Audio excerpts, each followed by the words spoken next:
আসসালামু আলাইকুম। ৪৯তম special BCS এর সাবজেক্টিভ অ্যাকাউন্টিং ক্লাসে সবাইকে স্বাগত জানাচ্ছি। আমরা ফাইন্যান্সিয়াল অ্যাকাউন্টিং এবং কস্ট অ্যাকাউন্টিং পার্ট কমপ্লিট করেছি। আজকে আমাদের অডিটিং এর প্রথম ক্লাস। অডিটিং কে আমরা মোট ২টা ক্লাসে ভাগ করেছি। তো আজকে প্রথম ক্লাস। তো আজকের এই ক্লাসে আমরা যে বিষয়গুলো কভার করব সেগুলো এক নজরে দেখে আসি। Understanding the concept of auditing, objectives and advantages of auditing, audit procedures and techniques, audit program, frauds and errors, modes of audit, and responsibilities of management and auditors. Audit বিষয়টা টোটালি সাবজেক্টিভ, টোটালি থিওরিটিক্যাল, একটা নিরস একটা subject. So এটা আপনার advantages বলেন, অডিটের characteristics বলেন, বা অডিটটা বুঝতে গেলে আমাদের কনসেপ্টটা ভালো করে ক্লিয়ার থাকা লাগবে। আসলে অডিটের বিভিন্ন পার্টি আছে, এই পার্টির সাথে অডিটরদের রিলেশনশিপ কি, আমরা কেন অডিট করি, এর উদ্দেশ্যটা কি, এটা যদি আপনি কনসেপ্ট ক্লিয়ার না থাকে তাহলে কিন্তু অডিটের যে পড়ালেখা এটা আপনার কাছে মোটেও ভালো লাগবে না, এটা আপনি বুঝতে অনেক কষ্ট হবে। তাহলে আপনার কনসেপ্ট যদি ক্লিয়ার থাকে, আসলে অডিটিং এর যে কনসেপ্ট, অডিটিং এর সাথে রিলেটেড পার্টিস যারা আছে, রিলেটেড পার্টিসদের আসলে মানে সম্পর্কটা কি, একজনের সাথে আরেকজনের কেন অডিট করা হয়, কারা এর হচ্ছে স্টেক হোল্ডার আছে, এগুলা ভালোভাবে বোঝা অনেক জরুরি অডিটিং করার ক্ষেত্রে। তো সে বোঝার জন্যই দেখেন এখানে আপনাদের জন্য একটি পিকচার দিয়েছি। আমরা এখান থেকে শুরু করি। দেখেন আমাদের শেয়ার হোল্ডার বা ওনার বা এন্টারপ্রেনার যারাই বলেন, তারা কিন্তু ইনভেস্টর। ঠিক আছে, তারা ইনভেস্টর। ইনভেস্ট করে কোথায়? ইনভেস্ট করে কোম্পানিতে। তার মানে টাকা দেয়, বা হচ্ছে এই যে কোম্পানি পরিচালনা হয় বা কোম্পানির যে ক্যাপিটাল আসে, এর টাকা যোগান দেয় শেয়ার হোল্ডাররা বা ইনভেস্টররা। তাহলে তারা টাকা দিয়ে একটা কোম্পানি প্রতিষ্ঠা করলো, কিন্তু এই কোম্পানি প্রতিষ্ঠা করার মতো জ্ঞান কিন্তু তাদের নাই। ঠিক আছে, তারা টাকা দিতে পারে কিন্তু কোম্পানি পরিচালনা করে এক্সপার্টরা। তারা তারা বোর্ড অফ ডিরেক্টরস, ম্যানেজমেন্ট বা কন্ট্রোলার, আমরা যে নামেই বলি, নর্মালি ম্যানেজমেন্ট বলি। তাহলে কোম্পানি পরিচালনার জন্য টাকা দিচ্ছে শেয়ার হোল্ডাররা বা ওনাররা, আর কোম্পানি পরিচালনা করছে ম্যানেজমেন্ট। দুই পার্টি আলাদা। এখন এই যে ওনাররা টাকা দিচ্ছে, এই টাকা নিয়ে এই যে ম্যানেজমেন্টরা যে খেয়ে ফেলবে না সেটা নিশ্চয় থাকি। ম্যানেজমেন্টরা কিন্তু নিজেদের বেনিফিটের জন্য কিন্তু সে টাকা ব্যবহার করতে পারে, অথচ তাদের কোম্পানি পরিচালনা করার জন্য ম্যানেজমেন্টকে কিন্তু নিয়মিত তারা বেতন দিয়ে যাচ্ছে, তাদের পুষছে। কিন্তু ম্যানেজমেন্ট কি করে, যেহেতু কোম্পানির মালিকরা কোম্পানি থেকে দূরে থাকে, ঠিক আছে, এই কারণে, এবং ম্যানেজমেন্ট হচ্ছে কোম্পানি পরিচালনায় বা ফাইন্যান্সিয়াল দিক থেকে এক্সপার্ট থাকে, সেহেতু আপনার এখান থেকে যদি তারা টাকা মিস ইউজ করে, বা সেক্ষেত্রে কিন্তু ওনারদের তেমন কিছু করার থাকে না। এই জন্যই এই ওনারদের কাছে ম্যানেজমেন্ট তাদের টাকা কিভাবে খরচ করলো, কোথায় খরচ করলো, তাদের ব্যবসা কিভাবে পরিচালনা করছে, সেটার একটা রিপোর্ট করে, সেটার একটা অ্যাকাউন্টস দেয়, হিসাব দেয়। সেই হিসাবটা কিসের মাধ্যমে দেয়? সেই হিসাবটা ফাইন্যান্সিয়াল স্টেটমেন্ট, অ্যানুয়াল রিপোর্টের মাধ্যমে দেয়। বছরে তারা একটা বার্ষিক রিপোর্ট তৈরি করে, অ্যানুয়াল রিপোর্ট তৈরি করে। সেই রিপোর্টের মধ্যে ফাইন্যান্সিয়াল স্টেটমেন্ট কিন্তু তারা দেয়। আমরা আগে পড়েছি যে ফাইন্যান্সিয়াল স্টেটমেন্টের ৬টা পার্ট, সেই ৬টা পার্টের statement of financial position, statement of comprehensive income, এই বিষয়গুলায় তারা তাদের যত আয় ব্যয় সম্পদ দায়ের হিসাব সবকিছু ওনারদের কাছে প্রেজেন্ট করে, যে দেখেন এই আপনারা টাকা দিছিলেন, আমরা এই ব্যবসা করেছি, এই প্রফিট হয়েছে বা এই লস হয়েছে, এই আমাদের পারফরমেন্স। তাহলে ফাইন্যান্সিয়াল স্টেটমেন্ট তো বোঝার জন্য এক্সপার্ট দরকার, যেহেতু ফাইন্যান্সিয়াল এক্সপার্ট দরকার, কিন্তু ওনারদের মধ্যে কিন্তু ফাইন্যান্সিয়াল সে এক্সপার্টাইজ নাই। থাকতেও পারে, নাও পারে, কিন্তু আপনার থাকতে হবে এমন কোনো কথা নেই। ধরেন আপনি হচ্ছে শেয়ার মার্কেটে ইনভেস্টর, আপনি বিএসআরএম স্টিলের শেয়ার কিনলেন ১,০০,০০০ টাকার, বা হচ্ছে আপনি গ্রামীণ ফোনের শেয়ার কিনলেন ১,০০,০০০ টাকার, বা একজন কৃষক সে হচ্ছে ১,০০,০০,০০০ টাকার শেয়ার কিনতে পারে গ্রামীণ ফোন থেকে, গ্রামীণ ফোনের শেয়ার ঢাকা স্টক এক্সচেঞ্জ থেকে। তাহলে সে কি, যে গ্রামীণ ফোনের যে ম্যানেজার আছে বা বিএসআরএম স্টিলের যে ম্যানেজার আছে, ম্যানেজমেন্ট আছে, তারা কিন্তু বছরে বছরে অ্যানুয়াল রিপোর্টে তাদের যে ফাইন্যান্সিয়াল স্টেটমেন্টস কিন্তু দিচ্ছে, যে তাদের আয় ব্যয়ের হিসাব, প্রফিটের হিসাব। কিন্তু ওই কৃষকের পক্ষে বা ওনারের পক্ষে কিন্তু এটা সঠিক আছে কিনা সেটা জানা সম্ভব না। এই কারণে একজন এক্সপার্ট দরকার, যে ফাইন্যান্সিয়াল স্টেটমেন্ট আসলে যে ইনফরমেশন দিছে সেগুলা সঠিক কিনা, বা তারা যে সেলস বলেছে যে এত বিক্রয় করেছে, এত লাভ হয়েছে, এটা আসলে সঠিক কিনা সেটা আসলে এক নজরে দেখে বোঝা যায় না, এটা স্ক্রুটিনাইজ করতে হয়। সে এক্সপার্ট হলো অডিটর। অডিটর হলো এই যে ফাইন্যান্সিয়াল স্টেটমেন্ট পরীক্ষা করে, ঠিক আছে, পরীক্ষা করে দেখে যে না তাদের সেলস ঠিকই দিছে, তারা যে হিসাবটা দিছে যে সেটা আসলে সঠিক হয়েছে কিনা বা সঠিকভাবে দিয়েছে কিনা। তাইলে আপনার অডিটররা এই যে ফাইন্যান্সিয়াল যে অ্যাকাউন্টসটা বা যে হিসাবটা ম্যানেজমেন্ট দিল এই যে ওনারদের কাছে, সেটা পরীক্ষা নিরীক্ষা করে অডিটর কি দেয়, ওপিনিয়ন দেয়। ওপিনিয়ন দেয়, অডিটরের কাজ কিন্তু ওপিনিয়ন দেওয়া। অডিটরের কাজ কিন্তু ওপিনিয়ন দেওয়া, ঠিক আছে। তারা কিন্তু কাউকে যে কারা ফ্রড করলো বা হচ্ছে কারা দুর্নীতি করলো, কিভাবে দুর্নীতি হলো, এটা ইনভেস্টিগেট করা কিন্তু তাদের কাজ। তারা ওপিনিয়ন দেওয়া না এই যে ফাইন্যান্সিয়াল স্টেটমেন্টে বা যে ফাইন্যান্সিয়াল ইনফরমেশন গুলো দেওয়া আছে এগুলো আসলে সত্য কিনা, এগুলো আসলে সঠিক কিনা, ট্রু অ্যান্ড ফেয়ার ভিউ আছে কিনা ফাইন্যান্সিয়াল স্টেটমেন্টে, সে ওপিনিয়ন দেওয়াটাই হচ্ছে অডিটরের দায়িত্ব। আর এই ওপিনিয়ন কাদের কাছে দেয়, দেয় হচ্ছে ওনারদের কাছে বা শেয়ার হোল্ডারদের কাছে। কারণ অডিটর নিয়োগ দেয় শেয়ার হোল্ডার, অডিটরদের নিয়োগ দেয় শেয়ার হোল্ডার বা ওনার। এই কারণে অডিটর তাদের মতামত দিবে, যেহেতু শেয়ার হোল্ডার বা ওনার তাদের নিয়োগ দেয়, শেয়ার হোল্ডার বা ওনারদের কাছে অডিটর ওপিনিয়ন দিবে, ম্যানেজমেন্টের কাছে দিবে না। তাহলে চারটা পার্টি, ওনার্স, ম্যানেজমেন্ট, তিনটা পার্টি, ওনার্স, ম্যানেজমেন্ট এবং অডিটরের যে রিলেশনশিপ, এটা আশা করি আপনাদের কাছে ক্লিয়ার হয়েছে। এখন অডিটিংটা বুঝতে গেলে আমাদের যে কনসেপ্টটা আসলে জানা জরুরি সেটা হচ্ছে অ্যাসিওরেন্স। অ্যাসিওরেন্সটা আমাদের ভালো মতো জানতে হবে অডিটিং কনসেপ্টটা বুঝতে গেলে। অ্যাসিওরেন্স হচ্ছে ইন্ডিপেন্ডেন্ট প্রফেশনাল সার্ভিস। আমাদের সিএ ফার্মগুলো যে সার্ভিস দেয়, সিএ ফার্মগুলোর যে কাজ আসলে, সিএ ফার্মের কাজ অডিট সার্ভিস দেওয়া এবং অ্যাসিওরেন্স সার্ভিস দেওয়া, দুইটাই। অ্যাসিওরেন্স সার্ভিস মানে অ্যাসিওরেন্স সার্ভিসের মধ্যে অনেকগুলা সার্ভিস থাকে, আর তার মধ্যে একটা সার্ভিস হচ্ছে অডিটিং সার্ভিস। সিএ ফার্ম যে সার্ভিস গুলো দেয়, যেমন অডিট সার্ভিস দেয়, তারপরে হচ্ছে আপনার রিভিউ সার্ভিস দেয়, ফোরকাস্ট করে বা স্পেশাল অডিট করে, এই যে বিভিন্ন ধরনের সার্ভিস, এটাকে এক কথায় বলে অ্যাসিওরেন্স সার্ভিস। মানে নিশ্চয়তা দেয়, যে থার্ড পার্টি এসে পরীক্ষা নিরীক্ষা করে যে নিশ্চিত করে যে না এটা ঠিক আছে বা এটা ঠিক না, এটাকে অ্যাসিওরেন্স বলে। এই অ্যাসিওরেন্সের মধ্যে একটা সার্ভিস হচ্ছে অডিটিং, যেটা ফাইন্যান্সিয়াল স্টেটমেন্টের উপর করা হয় এবং নর্মালি বার্ষিক বা অ্যানুয়ালি যে ফাইন্যান্সিয়াল স্টেটমেন্ট যে চেক করা হয় সেটার নাম হচ্ছে অডিটিং। আর যেটা হচ্ছে আপনার যদি কোনো প্রতিষ্ঠান কি করে ব্যাংকের কাছ থেকে লোন নিতে চায়, তাহলে ব্যাংক বলে যে না তোমার ফাইন্যান্সিয়াল কন্ডিশন কেমন আছে সেটার উপর একটা সিএ ফার্ম দিয়ে তুমি হচ্ছে একটা আমাদের অডিট করায় দাও, বা হচ্ছে আমাদের একটা রিপোর্ট দাও, সিএ ফার্মের একটা রিপোর্ট দাও, না তোমার আগামী 2 বছরের মধ্যে তুমি যে ভ্যানিশ হয়ে যাবে না, বা আগামী 2 বছরের মধ্যে তোমার কন্ডিশন যে খারাপ হয়ে যাবে না, সেটার একটা মানে তোমার ফাইন্যান্সিয়াল কন্ডিশন, তোমার লিকুইডিটি, তোমার হচ্ছে গোয়িং কনসার্ন, এগুলা নিয়ে আমাদেরকে একটা রিপোর্ট দাও। এটা শুধুমাত্র লোন পারপাসে। তো যদি প্রতিষ্ঠান লোন নিতে চায় তাহলে একটা সিএ ফার্মকে বলবে যে আমাদের এই এই তথ্য আছে, ফাইন্যান্সিয়াল স্টেটমেন্ট আছে, তাহলে আমাদের একটা আমাদের এই তথ্যের উপর ভিত্তি করে আপনি আমাদের একটা রিভিউ দেন, একটা রিপোর্ট দেন, যাতে আমরা ব্যাংক থেকে লোনটা পাই। এটা হচ্ছে একটা অ্যাসুরেন্স সার্ভিস, এটাকে রিভিউ বলে, ঠিক আছে। বা আপনার হচ্ছে যদি ফোরকাস্ট একটা সার্ভিসের কথা বলি, যে ভবিষ্যতে 1 বছরে আমাদের কি অবস্থা থাকবে, ভবিষ্যতে 1 বছরে আমাদের হচ্ছে এখন যেরকম প্রফিট হচ্ছে, এখন যেরকম অ্যাসেট আছে, বা এখন যেমন ব্যবসা চলছে, আগামী 1 বছরে এভাবে চলবে কিনা। তো এটার একটা রিপোর্ট যদি সিএ ফার্ম থেকে করে নেয় কোনো প্রতিষ্ঠান, তাহলে সেটাও একটা অ্যাসুরেন্স সার্ভিস হবে।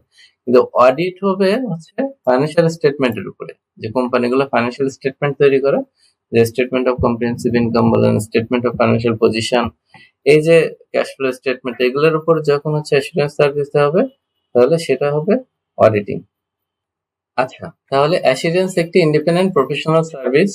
একজন প্র্যাকটিশনার যেমন অডিটর, অ্যাসুরেন্স সার্ভিসে অবশ্যই একজন প্র্যাকটিশনার, ইন্ডিপেন্ডেন্ট প্র্যাকটিশনার কোনো তথ্য প্রক্রিয়া বা স্টেটমেন্টের উপর ক্রেডিবিলিটি বা রিলায়েবিলিটি যোগ করেছে। না একটা তথ্য দেয়, এটা হচ্ছে ঠিক আছে না ঠিক নাই, এটা হচ্ছে অ্যাসুরেন্স সার্ভিসের মাধ্যমে বলা হয়। এক্সপার্টের মাধ্যমে একটা ওপিনিয়ন নেওয়া হয়, ঠিক আছে, অ্যাসুরেন্স সার্ভিসে। এক্সাম্পল হিসেবে রিভিউ এর কথা বলা আছে, আমি আপনাদের এক্সাম্পলে বললাম। অডিট হচ্ছে একটা অ্যাসুরেন্স সার্ভিস। রিস্ক অ্যাসেসমেন্ট যদি করে কোনো প্র্যাকটিশনারের মাধ্যমে কোনো প্রতিষ্ঠান, তাহলে সেটাও অ্যাসুরেন্স সার্ভিসের মধ্যে পড়বে। আর অডিট এটা হচ্ছে অ্যাসুরেন্সের একটি অংশ, যেটা হচ্ছে ফাইন্যান্সিয়াল স্টেটমেন্টের উপর করা হয় এবং সিস্টেমেটিক এক্সামিনেশন এটা। তাহলে অডিটের কথা আসলে অবশ্যই ফাইন্যান্সিয়াল স্টেটমেন্টের কথা আসবে। ফাইন্যান্সিয়াল স্টেটমেন্টের উপর যে অ্যাসুরেন্স সার্ভিস দেওয়া হয় সেটা হচ্ছে অডিট সার্ভিস। তাহলে অডিটিং এর উদ্দেশ্য কি? ট্রু অ্যান্ড ফেয়ার ভিউ আছে কিনা সে বিষয়ে ওপিনিয়ন দেওয়া। এটা আপনারা মাথায় রাখবেন যে অডিট ওপিনিয়ন দেয়, যে বলে, কাউকে ধরতে চায় না, তার বলে যে না এই বিষয়টা এরকম আছে, এই বিষয়টা ট্রু অ্যান্ড ফেয়ার ভিউ দিছে, না এই বিষয়টা ট্রু অ্যান্ড ফেয়ার ভিউ দেয়নি। তাহলে হচ্ছে অডিটিং এর উদ্দেশ্য true and fair view financial স্টেটমেন্টে আছে কিনা সে বিষয়ে ওপিনিয়ন দেওয়া। এবং অডিট হলো highest level of assurance service. Assurance সার্ভিসকে দুই ভাগে ভাগ করেছে। লেভেলকে, অ্যাসুরেন্স সার্ভিসের লেভেলকে দুই ভাগে ভাগ করা যায়, lowest level of assurance service আর হচ্ছে highest level of assurance service. এটাকে বলে রিজনেবল অ্যাসুরেন্স, ঠিক আছে, রিজনেবল অ্যাসুরেন্স। আর লোয়েস্ট লেভেল যেটা, সেটাকে বলে লিমিটেড অ্যাসুরেন্স। অডিটের ক্ষেত্রে লিমিটেড অ্যাসুরেন্স দেওয়ার কোনো সুযোগ নাই, অবশ্যই রিজনেবল অ্যাসুরেন্স দিতে হবে এবং হাইয়েস্ট লেভেল দিতে হবে। হাইয়েস্ট লেভেল আর লোয়েস্ট লেভেলের মধ্যে একটা পার্থক্য আমি আপনাদের বলি। লোয়েস্ট লেভেলে যেটা, সেটা বলে সেটা হচ্ছে এরিয়া কম কম চেক করে, বা হচ্ছে সবকিছু আসলে আপনার বোঝা সম্ভব না যে ট্রু অ্যান্ড ফেয়ার ভিউ আছে কিনা। এই কারণে ওপিনিয়নটা এভাবেই দেয় যে আমাদের জানা মতে এটা আমাদের যে ট্রু অ্যান্ড ফেয়ার ভিউ দেয়নি এরকম কোনো তথ্য নাই। তার মানে ট্রু অ্যান্ড ফেয়ার ভিউ নাও দিতে পারে, এরকম একটা কথা আছে। কিন্তু অডিটিং এর ক্ষেত্রে অবশ্যই আপনাকে স্পেসিফিক বলতে হবে যে ট্রু অ্যান্ড ফেয়ার ভিউ আছে কি নাই। থাকলে বলতে হবে হ্যাঁ ট্রু অ্যান্ড ফেয়ার ভিউ আছে, আর না থাকলে বলতে হবে ট্রু অ্যান্ড ফেয়ার ভিউ নাই। দেখেন অডিটে যে ওপিনিয়ন দেয় এটা কিন্তু অ্যাবসলিউট ওপিনিয়ন কখনোই হয় না। অ্যাবসলিউট মানে কি? যে একজন মানুষ মারা গেলে ডাক্তার দেখে বলে না সে আর বেঁচে নেই, এটা হচ্ছে অ্যাবসলিউট ওপিনিয়ন, মানে এর এদিক ওদিক কোনো নড়ার ক্ষমতা নাই, ঠিক আছে। কিন্তু অডিটিং এর ক্ষেত্রে যেহেতু স্যাম্পল বেসিসে কাজ করা হয়, সেই কারণে এখানে আসলে অ্যাবসলিউট ওপিনিয়ন দেওয়ার কোনো সুযোগ নাই যে এটা একেবারে এক্স্যাক্টলি ঠিক আছে, এখানে 1 টাকার ফ্রডও হয় নাই, এটা অডিটিং কখনো দেয় না বা অ্যাসুরেন্স কখনো দেয় না। আচ্ছা, তাহলে আমরা কি পেলাম? অ্যাসুরেন্স হচ্ছে একটি আমব্রেলা কনসেপ্ট। আমব্রেলার নিচে অনেকগুলো জিনিস থাকতে পারে, যেমন হচ্ছে অডিট, অ্যাসুরেন্সের মধ্যে রিভিউ, রিস্ক অ্যাসুরেন্স বা রিস্ক অ্যাসেসমেন্ট। অল অডিটস আর অ্যাসুরেন্স সার্ভিস, কিন্তু সব অ্যাসুরেন্স সার্ভিস অডিট না। তাহলে অডিট হলে অ্যাসুরেন্স সার্ভিস হবে, এবং অ্যাসুরেন্স সার্ভিস সবগুলো অডিট না। যেমন রিভিউ, সেটা কিন্তু অডিট না, ফাইন্যান্সিয়াল স্টেটমেন্টের উপর হয় না। রিস্ক অ্যাসুরেন্স বা রিস্ক অ্যাসেসমেন্ট, সেটা কিন্তু অডিট না। তাহলে অডিট হলো রিজনেবল অ্যাসুরেন্স এনগেজমেন্ট, ওই যেটা বললাম হাই লেভেল অফ অ্যাসুরেন্স দেয় বা রিজনেবল অ্যাসুরেন্স এনগেজমেন্ট দেয়। আর এই রিভিউ যেটা সেটা হচ্ছে লো লেভেল বা লিমিটেড অ্যাসুরেন্স এনগেজমেন্ট। আর কিছু assurance service limited assurance engagement, যেমন হচ্ছে রিভিউ বা রিস্ক অ্যাসেসমেন্ট। তাহলে আমাদের অডিটের কথা আসলে দুইটা জিনিস মাথায় রাখতে হবে, একটা হচ্ছে এটা হাই লেভেল অফ অ্যাসুরেন্স এবং এটা রিজনেবল অ্যাসুরেন্স সার্ভিস দেয়। অ্যাসুরেন্সের মূল লক্ষ্য হচ্ছে রিলায়েবিলিটি বৃদ্ধি করা, মানে আমার যে তথ্য আছে এটার গ্রহণযোগ্যতা বৃদ্ধি করা, যে এটা সঠিক আছে সেটা চেক করা, যে এর মধ্যে দেখেন ইন্ডিপেন্ডেন্ট যারা এক্সপার্ট, থার্ড পার্টি যারা এর সাথে যারা এটা তৈরি করে নাই, তারা বলতেছে না এটা ঠিক আছে, তাহলে আপনি এটা কেন বিশ্বাস করবেন না। সে রিলায়েবিলিটি তৈরি করা অ্যাসুরেন্সের লক্ষ্য। আর হচ্ছে অডিট সেই লক্ষ্য পূরণের শক্তিশালী মাধ্যম। অডিটিং এর মাধ্যমে রিলায়েবিলিটি আরো বেশি পূরণ করা যায়। এখন আসি যে অডিট একটা এনগেজমেন্ট। অডিট এনগেজমেন্টের অনেকগুলো পার্টি থাকে, কোন জিনিস অডিট করব, কিভাবে অডিট করব। তো এর মধ্যে যে ক্রাইটেরিয়া গুলো আছে, যে ক্রাইটেরিয়া অডিট এনগেজমেন্টের যে ক্রাইটেরিয়া, সেগুলো আমরা দেখে আসি। প্রথমটা হচ্ছে 3 পার্টি ইনভলভমেন্ট, 3টা পার্টি অডিটের মধ্যে থাকবে অবশ্যই। 3টা পার্টি না হলে সেটা অডিট হবে না। কারা থাকবে? প্রথম হচ্ছে শেয়ার হোল্ডার বা ইউজার, যারা আমাদের এই যে অডিট রিপোর্টটা ব্যবহার করবে, তারা হচ্ছে শেয়ার হোল্ডার বলেন, ওনার বলেন, তারা হচ্ছে এই যে একটা পার্টি। 2 নাম্বার পার্টি হচ্ছে রেসপন্সিবল পার্টি, ম্যানেজমেন্ট বা বোর্ড অফ ডিরেক্টর, মানে যারা আপনার হচ্ছে এই রিপোর্টটা তৈরি করেছে, আর এরা হচ্ছে শেয়ার হোল্ডাররা রিপোর্টটা ব্যবহারকারী। আর অডিট ফার্ম হচ্ছে এই দ্য প্র্যাকটিশনার, এরা হচ্ছে এক্সপার্ট যারা হচ্ছে অডিট করবে। তাহলে 3টা পার্টি, শেয়ার হোল্ডার যারা হচ্ছে ইউজার, 2 নাম্বার হচ্ছে বোর্ড অফ দ্য ডিরেক্টরস বা ম্যানেজমেন্ট বা রেসপন্সিবল পার্টি যারা আসলে ফাইন্যান্সিয়াল স্টেটমেন্টটা তৈরি করেছে তারা, এবং অডিট ফার্ম যারা হচ্ছে অডিটটা করবে বা চেক করবে তা বা স্ক্রুটিনাইজ করবে, তারা হচ্ছে অডিট ফার্ম বা প্র্যাকটিশনার বলেন, চার্টার্ড অ্যাকাউন্টেন্ট যারা। 2 নাম্বার ক্রাইটেরিয়া হচ্ছে সাবজেক্ট ম্যাটার। সাবজেক্ট ম্যাটার বলতে কোন জিনিস আমি অডিট করব, ঠিক আছে? এটা তাহলে অডিটিং এর ক্ষেত্রে আমি বলেছি ফাইন্যান্সিয়াল স্টেটমেন্ট থাকতে হবে। যদি রিভিউ হতো বা অন্য কিছু হতো তাহলে, বা লোন হতো তাহলে হয়তো লিকুইডিটি রিলেটেড তথ্য, কিন্তু যেহেতু অডিট সেহেতু সাবজেক্ট ম্যাটার মানে কোন জিনিসের উপরে অডিটটা করা হবে, ওপিনিয়নটা দেওয়া হবে, সেটা হচ্ছে অডিটের ক্ষেত্রে ফাইন্যান্সিয়াল স্টেটমেন্ট। রিলেভেন্ট ক্রাইটেরিয়া মানে কোন জিনিসের উপর বেস করে আমার এই সাবজেক্ট ম্যাটারটা তৈরি করা হয়েছে, মানে আপনার কোন জিনিসের উপর বেস করে সাবজেক্ট ম্যাটারটা তৈরি করা হয়েছে এবং কোন জিনিস অনুযায়ী আমি অডিট করছি।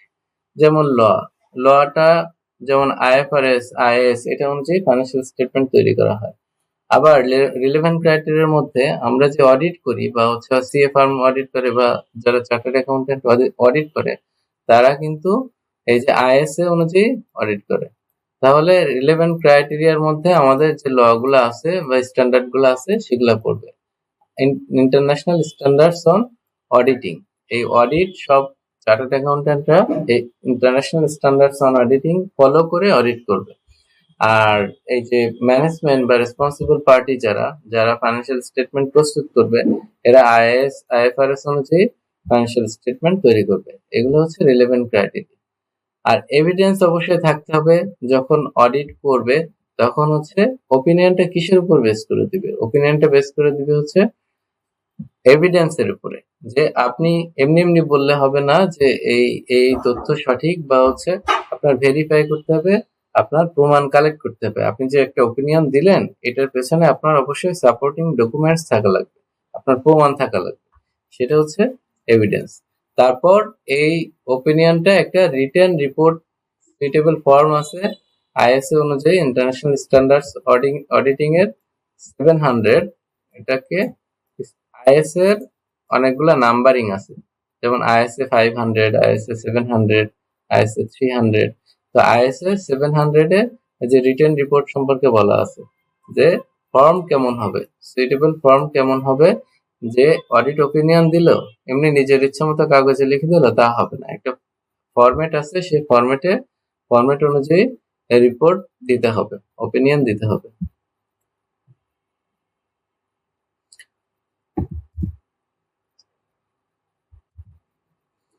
এখন আসি যে অডিটিং এর ক্ষেত্রে লিগ্যাল এবং প্রফেশনাল রিকোয়ারমেন্টসটা কেমন বাংলাদেশের ক্ষেত্রে।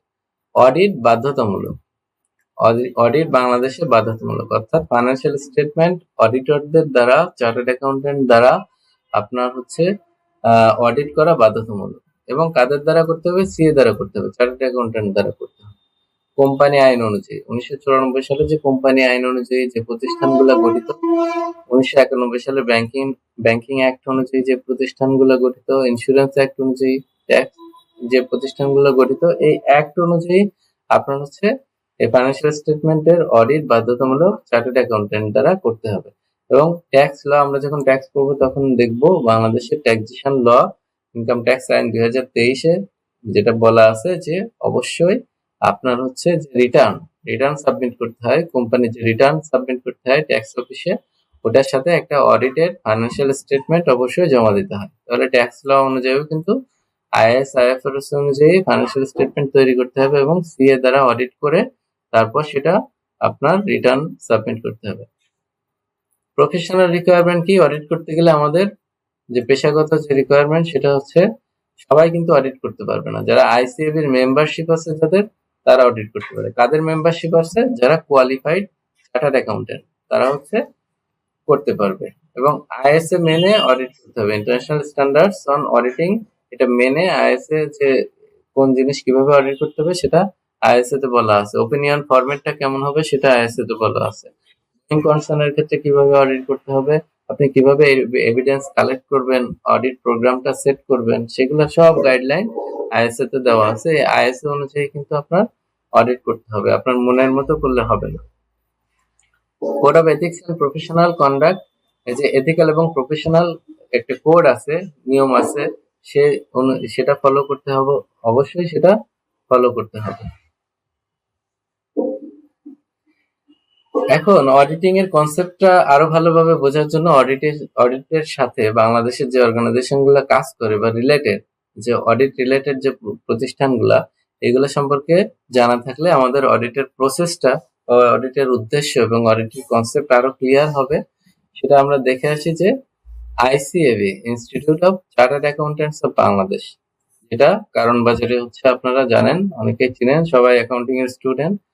সো এই যে আইসিএবি এখানে হচ্ছে চার্টার্ড অ্যাকাউন্টেন্ট তৈরি করে। এখানে যারা সিএ পড়তে চায় তাদের এখানে রেজিস্ট্রেশন নিতে হয়, তারপরে ফার্মে যেতে হয়। তো হচ্ছে এই চার্টার্ড অ্যাকাউন্টেন্ট তৈরি করে হচ্ছে আইসিএবি। আপনি যদি সিএ পড়তে চান তাহলে অবশ্যই আইসিএবি তে আপনার রেজিস্ট্রেশন নিতে হবে, এবং একজন কোয়ালিফাইড চার্টার্ড অ্যাকাউন্টেন্টের যে সনদ বা হচ্ছে সেটা কিন্তু আইসিএবি দেয়। আইসিএবি আরো কি কাজ করে, অডিটিং এন্ড অ্যাসুরেন্স যে স্ট্যান্ডার্ডস আছে, ঠিক আছে, এগুলো অ্যাডপ্ট করে এবং ইমপ্লিমেন্ট করে। আপনার এই যে আইসা বললাম, ইন্টারন্যাশনাল স্ট্যান্ডার্ডস অন অডিটিং, এটা হচ্ছে আইসিএবি পরীক্ষা নিরীক্ষা করে করে সেগুলো আবার ইমপ্লিমেন্ট করে, মেম্বার্স এর লাইসেন্স টু প্র্যাকটিস প্রদান করে। তার মানে যদি আপনারা জানেন কিনা জানি না, চার্টার্ড অ্যাকাউন্টেন্ট যারা বাংলাদেশে আছে 1971 সালের পর থেকে এই পর্যন্ত প্রায় 18-1900 চার্টার্ড অ্যাকাউন্টেন্টস আছে, কোয়ালিফাইড হয়েছে 18-1900, যার মধ্যে বাংলাদেশে মনে হয় 1300-1400 আছে, আর দেশের বাইরে আছে, অনেকে মারা গেছেন। তো এই 1300-1400-র মধ্যে কিন্তু সবাই প্র্যাকটিস করে না, দুইটা ভাগে ভাগ হয়ে যায়। চার্টার্ড অ্যাকাউন্টেন্ট হলে কেউ হচ্ছে কর্পোরেট সেক্টরে জবে চলে যায়, যারা হচ্ছে চাকরি করে, তারা হচ্ছে ফাইন্যান্সিয়াল স্টেটমেন্ট কিন্তু তৈরি করে। যে সাপোজ হচ্ছে একজন চার্টার্ড অ্যাকাউন্টেন্ট গ্রামীণ ফোনের সিএফও বা হচ্ছে ব্র্যাক ব্যাংকের সিএফও, সে একজন চার্টার্ড অ্যাকাউন্টেন্ট, তাহলে সে কিন্তু জব করতেছে। আর প্র্যাকটিস কারা করে, যারা হচ্ছে অডিট ফার্মে থাকে বা হচ্ছে অডিট করে, তারা হচ্ছে কিন্তু প্র্যাকটিস প্র্যাকটিস মেম্বার বলে তাদেরকে।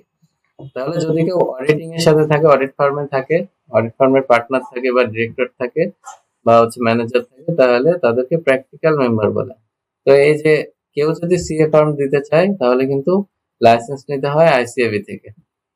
মনিটরিং অ্যান্ড কোয়ালিটি কন্ট্রোল নিশ্চিত করা, মনিটরিং করা এবং কোয়ালিটি কন্ট্রোল নিশ্চিত করা, যে এই আইসিএবি কিন্তু ওই অডিট ফার্মগুলোর অডিট করে, ঠিক আছে, অডিট ফার্ম ঠিক মতো অডিট করছে কিনা, তারা হচ্ছে তাদের কাছ থেকে কোম্পানিগুলো ওপিনিয়ন শপিং করছে কিনা, মানে ওপিনিয়ন শপিং মানে টাকা দিয়ে তাদের ভালো মত, মানে ভালো ওপিনিয়ন নিয়ে নিচ্ছে কিনা।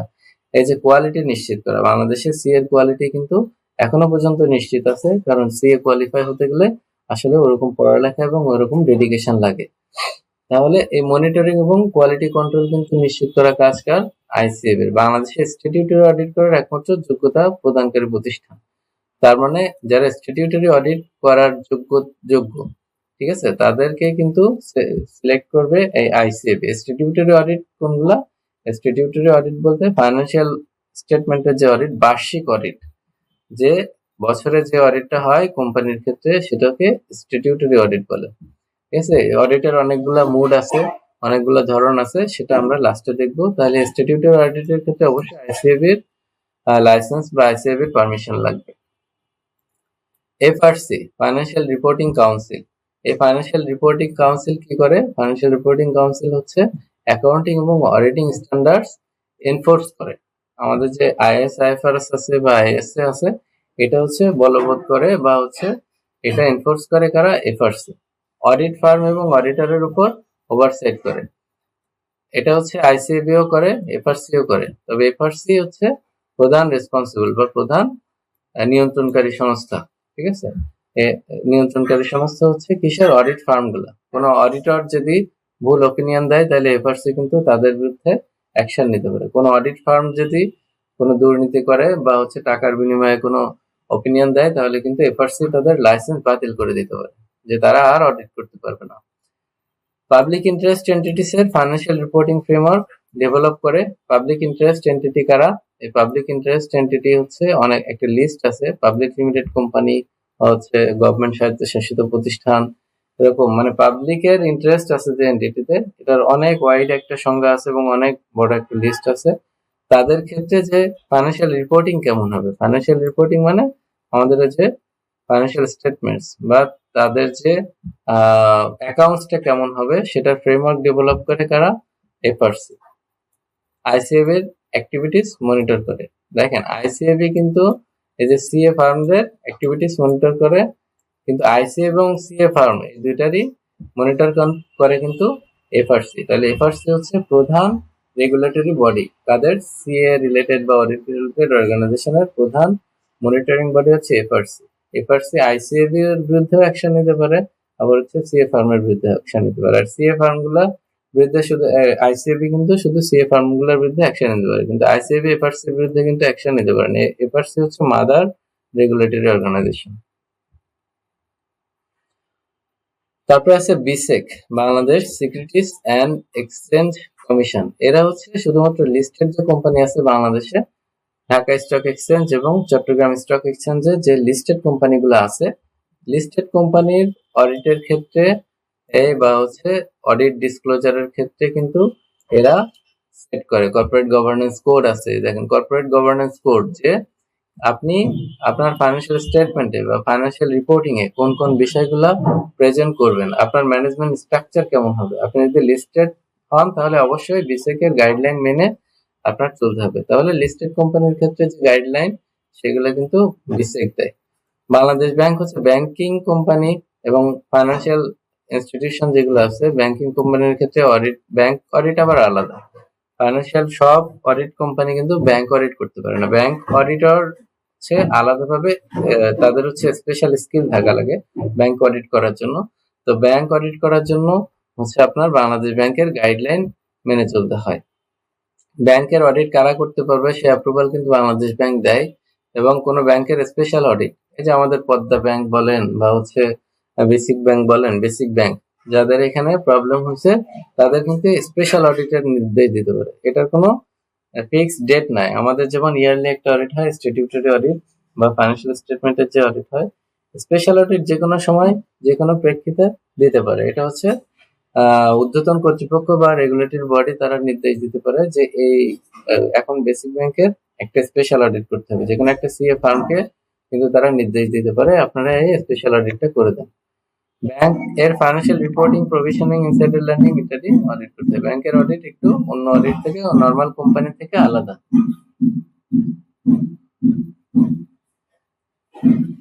আচ্ছা, আর আছে ইডরা। ইডরা হচ্ছে ইন্স্যুরেন্স ডেভেলপমেন্ট এবং রেগুলেটরি অথরিটি। বাংলাদেশের ইন্স্যুরেন্স কোম্পানিগুলোর যে অডিট সেগুলো নিয়ন্ত্রণ করে হচ্ছে ইডরা। সিএজি গভর্নমেন্ট অডিটের ক্ষেত্রে controller and auditor general of Bangladesh.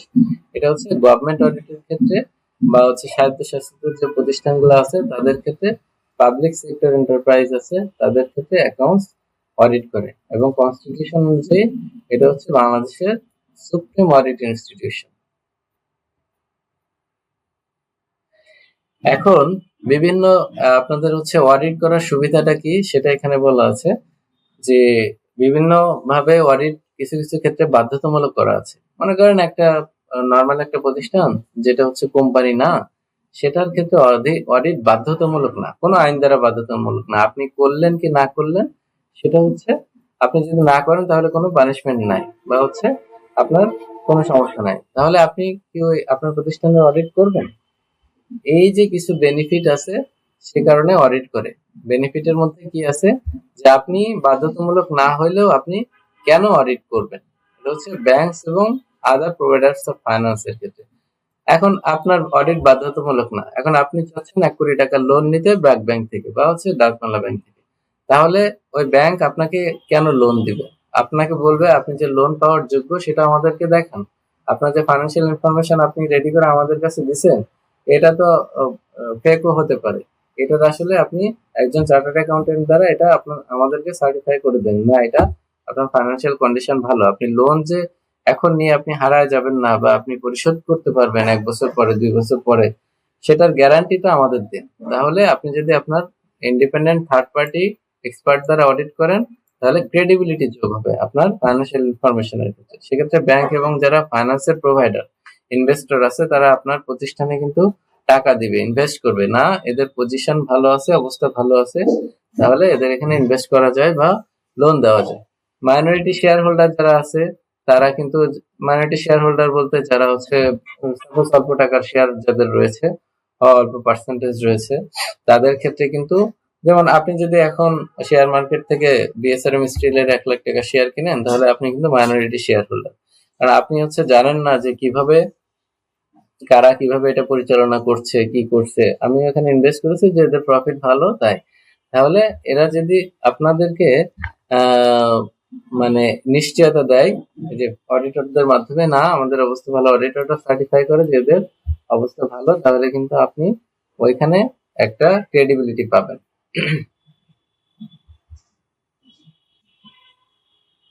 R management যেহেতু অডিট ম্যানেজমেন্টের যে তথ্য সেটা অনুযায়ী করে ম্যানেজমেন্টের কাছে, ম্যানেজমেন্টের কাছে অডিটটা কেন গুরুত্বপূর্ণ, কারণ হচ্ছে they value having their business scrutinised by another set of professional eyes. ম্যানেজমেন্টটাও একটা এক্সপার্ট বা প্রফেশনাল ব্যবসা পরিচালনার ক্ষেত্রে, ফাইন্যান্সিয়াল তথ্য তৈরি করার ক্ষেত্রে। তো ম্যানেজমেন্ট এটা হচ্ছে দেখতে পায় আর একজন। আমরা যেমন হচ্ছে কোনো যখন শোরুমে যাই বা হচ্ছে আমরা যখন আমাদের একটা শার্ট কিনতে গেলাম আমাদের ফ্রেন্ডের সাথে, মনে করেন আপনি আপনার ফ্রেন্ডের সাথে একটা শার্ট কিনতে গেলেন, তারপর যখন ট্রায়াল দেন তখন আপনি কিন্তু আয়নায় দেখেন আপনাকে কেমন লাগছে, তারপরে বাইরে এসে বন্ধুকে বলেন দেখতো আমাকে কেমন লাগছে, ভালো লাগছে না খারাপ লাগছে। এই যে আরেকজনের চোখে কেমন লাগছে, আরেকজনের চোখে আসলে ঠিক আছে কিনা, ফিট আছে কিনা, এইটা কিন্তু ম্যানেজমেন্ট অডিটের মাধ্যমে চেক করে নিতে পারে। ঠিক আছে, কারণ নিজের কিন্তু জিনিস আসলে নিজে আপনি ভালো বা খারাপ বললে সেটার মানে রিলায়েন্সটা কম পাওয়া যায়। আর একজন যখন বলে যে এটা ভালো, তখন কিন্তু এটা আসলে ভালো মনে হয়।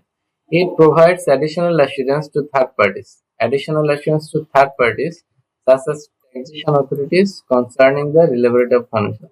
এটা ট্যাক্সেশন অথরিটি হতে পারে, ফাইন্যান্স প্রোভাইডার হতে পারে, যে ম্যানেজমেন্ট এই যে মানে থার্ড পার্টি কনফার্মেশন পায় বা ট্যাক্সেশন অথরিটির কাছে বা ব্যাংকিং অথরিটি, ফাইন্যান্স প্রোভাইডারের কাছে কিন্তু অ্যাসুরেন্স পায় যে না, এটা ম্যানেজমেন্ট যেটা করছে সেটা ঠিক আছে।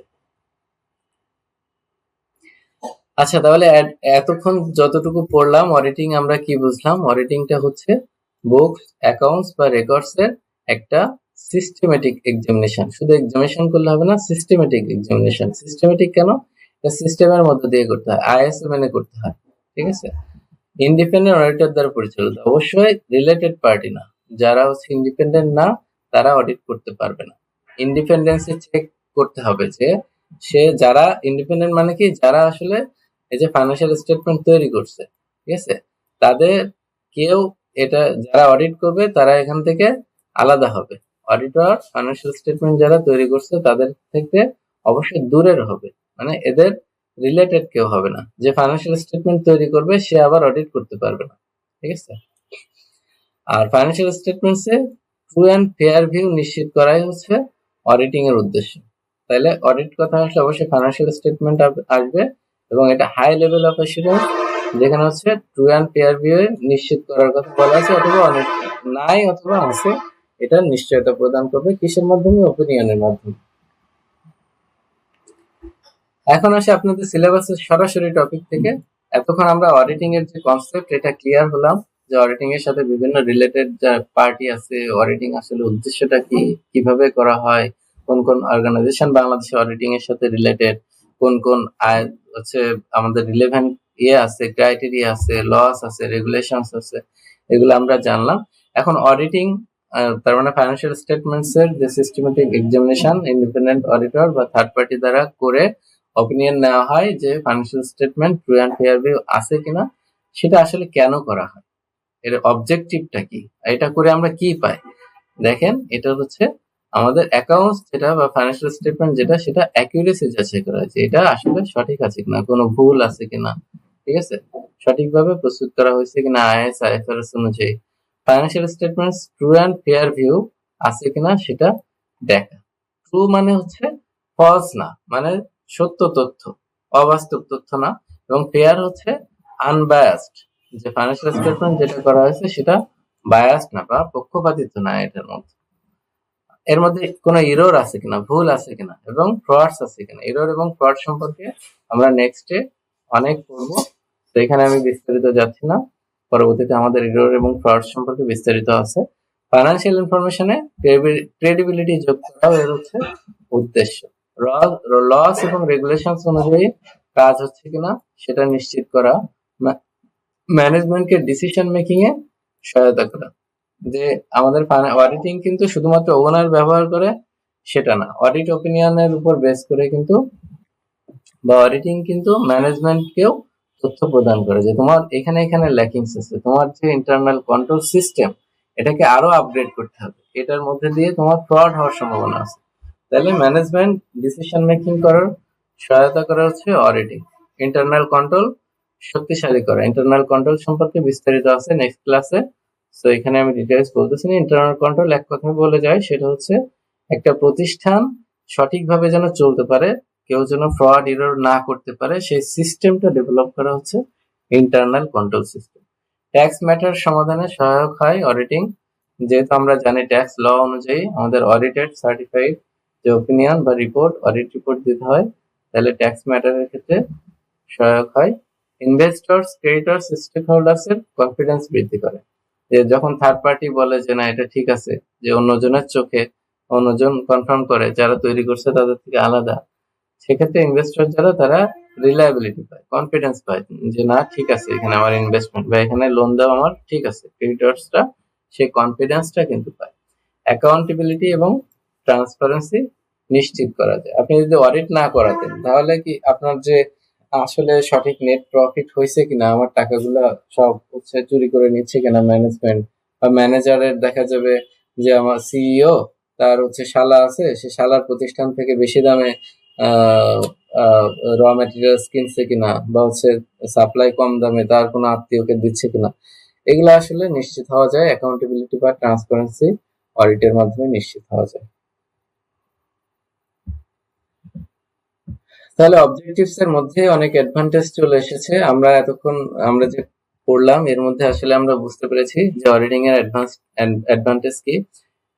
তারপরে একবার দেখি যে ফাইন্যান্সিয়াল স্টেটমেন্টস এর রিলায়েবিলিটি তৈরি করে, এটা অবজেক্টিভের মধ্যে ছিল। ওনার্স, ক্রেডিটরস, ইনভেস্টরদের স্বার্থ রক্ষা করে, ফ্রড এরর প্রতিরোধে ডিটারেন্ট হিসেবে কাজ করে। এগুলো আপনারা পড়ে নেবেন, একবার পড়লেই আপনারা বুঝতে পারবেন, যেহেতু অডিটিং এর কনসেপ্টটা আপনাদের কাছে ক্লিয়ার হয়ে গেছে, অবজেক্টিভস ক্লিয়ার, সো এর যে বেনিফিট এটা আপনারা পড়লেই বুঝতে পারবেন, এখানে ডিফিকাল্ট কিছু নাই।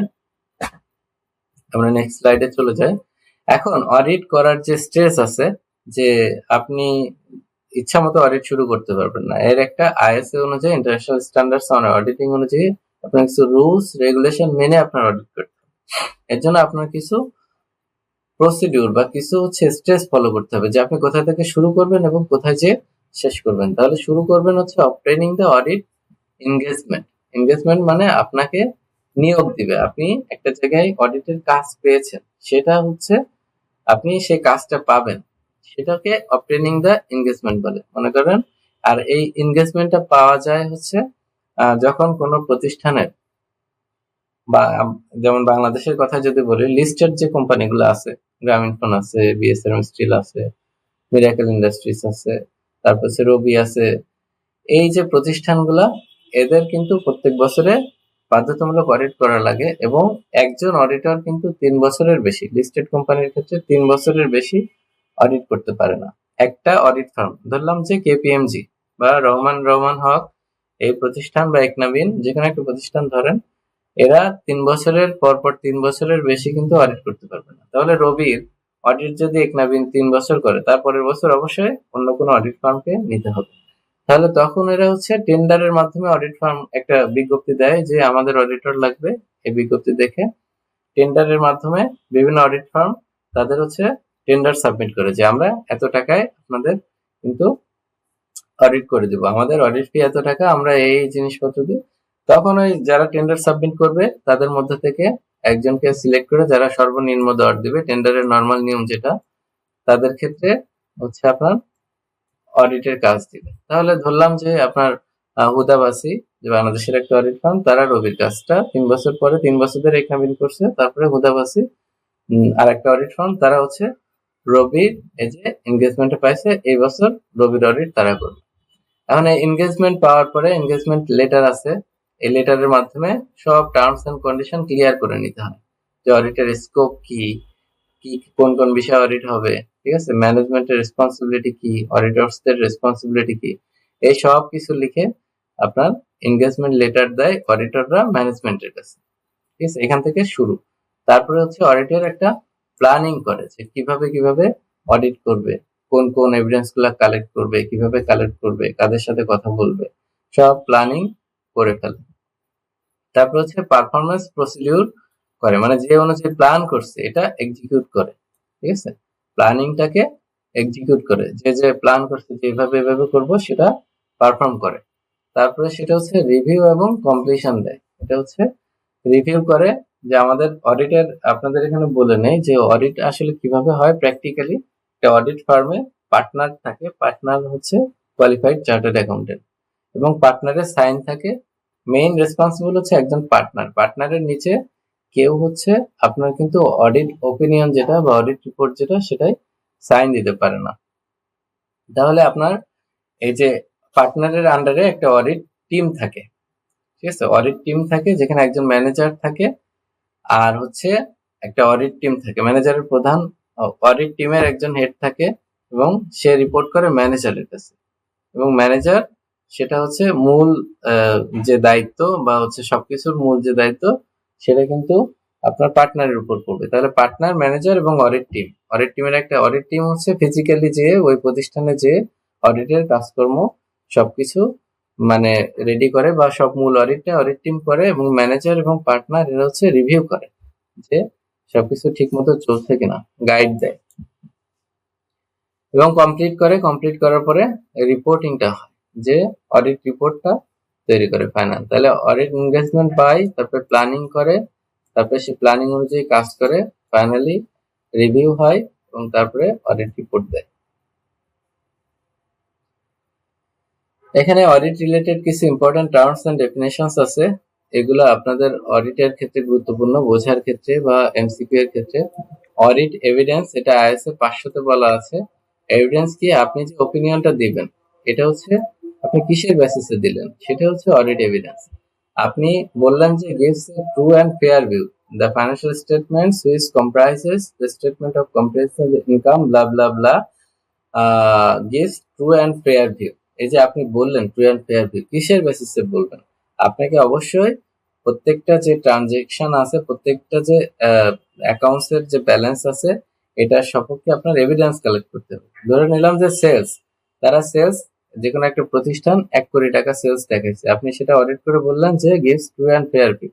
কিসের বেসিসে বললেন? আপনার যে 1 কোটি টাকা সেলস, ওটাকে আপনি চেক করেছেন? যদি চেক না করেন তাহলে কিন্তু, বা আপনি এভিডেন্স কালেক্ট করেছেন যে 1 কোটি টাকা সেলস, সেটার এভিডেন্স আপনার কাছে থাকতে হবে। এভিডেন্সটা হচ্ছে অডিট এভিডেন্স বলে, যেটার উপর বেসিস করে আপনি অপিনিয়ন দিবেন। ম্যাটেরিয়ালিটি একটা অনেক গুরুত্বপূর্ণ কনসেপ্ট অডিটের ক্ষেত্রে। ম্যাটেরিয়াল না হলে সেখানে অডিটিং হয় না। ম্যাটেরিয়াল বলতে এমন তথ্যকে বোঝায় যেটা বাদ পড়লে বা ভুলভাবে উপস্থাপন করলে যদি যারা ইউজার তারা হচ্ছে তাদের সিদ্ধান্ত গ্রহণ প্রভাবিত হয়। যেমন একটা এক্সাম্পল হিসেবে যদি আপনাদেরকে বলি, যে একটা প্রতিষ্ঠান তাদের হচ্ছে বছরে প্রফিট হয় 1 কোটি টাকা, ঠিক আছে, বা বছরে সেলস হয় এদের 20 কোটি টাকা। এদের ড্রয়ার থেকে 500 টাকা হারায় গেল, বা যে কোনো কারণে হচ্ছে চুরি হলো, বা 500 টাকা হারায় গেল। এটা আসলে এই যে 20 কোটি টাকা সেলস বা 1 কোটি টাকা প্রফিট, তাদের ক্ষেত্রে কিন্তু এটা ম্যাটেরিয়াল না। মানে এটার উপরে যে এই 500 টাকা হারায় গেছে বলে যারা ইনভেস্টর তারা ওখান থেকে ইনভেস্টমেন্ট উঠায় নিবে, বা যারা লোন দিতে চাচ্ছে তারা লোন দিবে না, এরকম সিদ্ধান্ত কিন্তু নেয় না। কিন্তু আপনার 1 কোটি টাকার জায়গায় যদি ওটা 1 কোটি টাকার জায়গায় যদি 50 লাখ টাকা আপনার চুরি হয়, ঠিক আছে, তাহলে কিন্তু এটা ম্যাটেরিয়াল।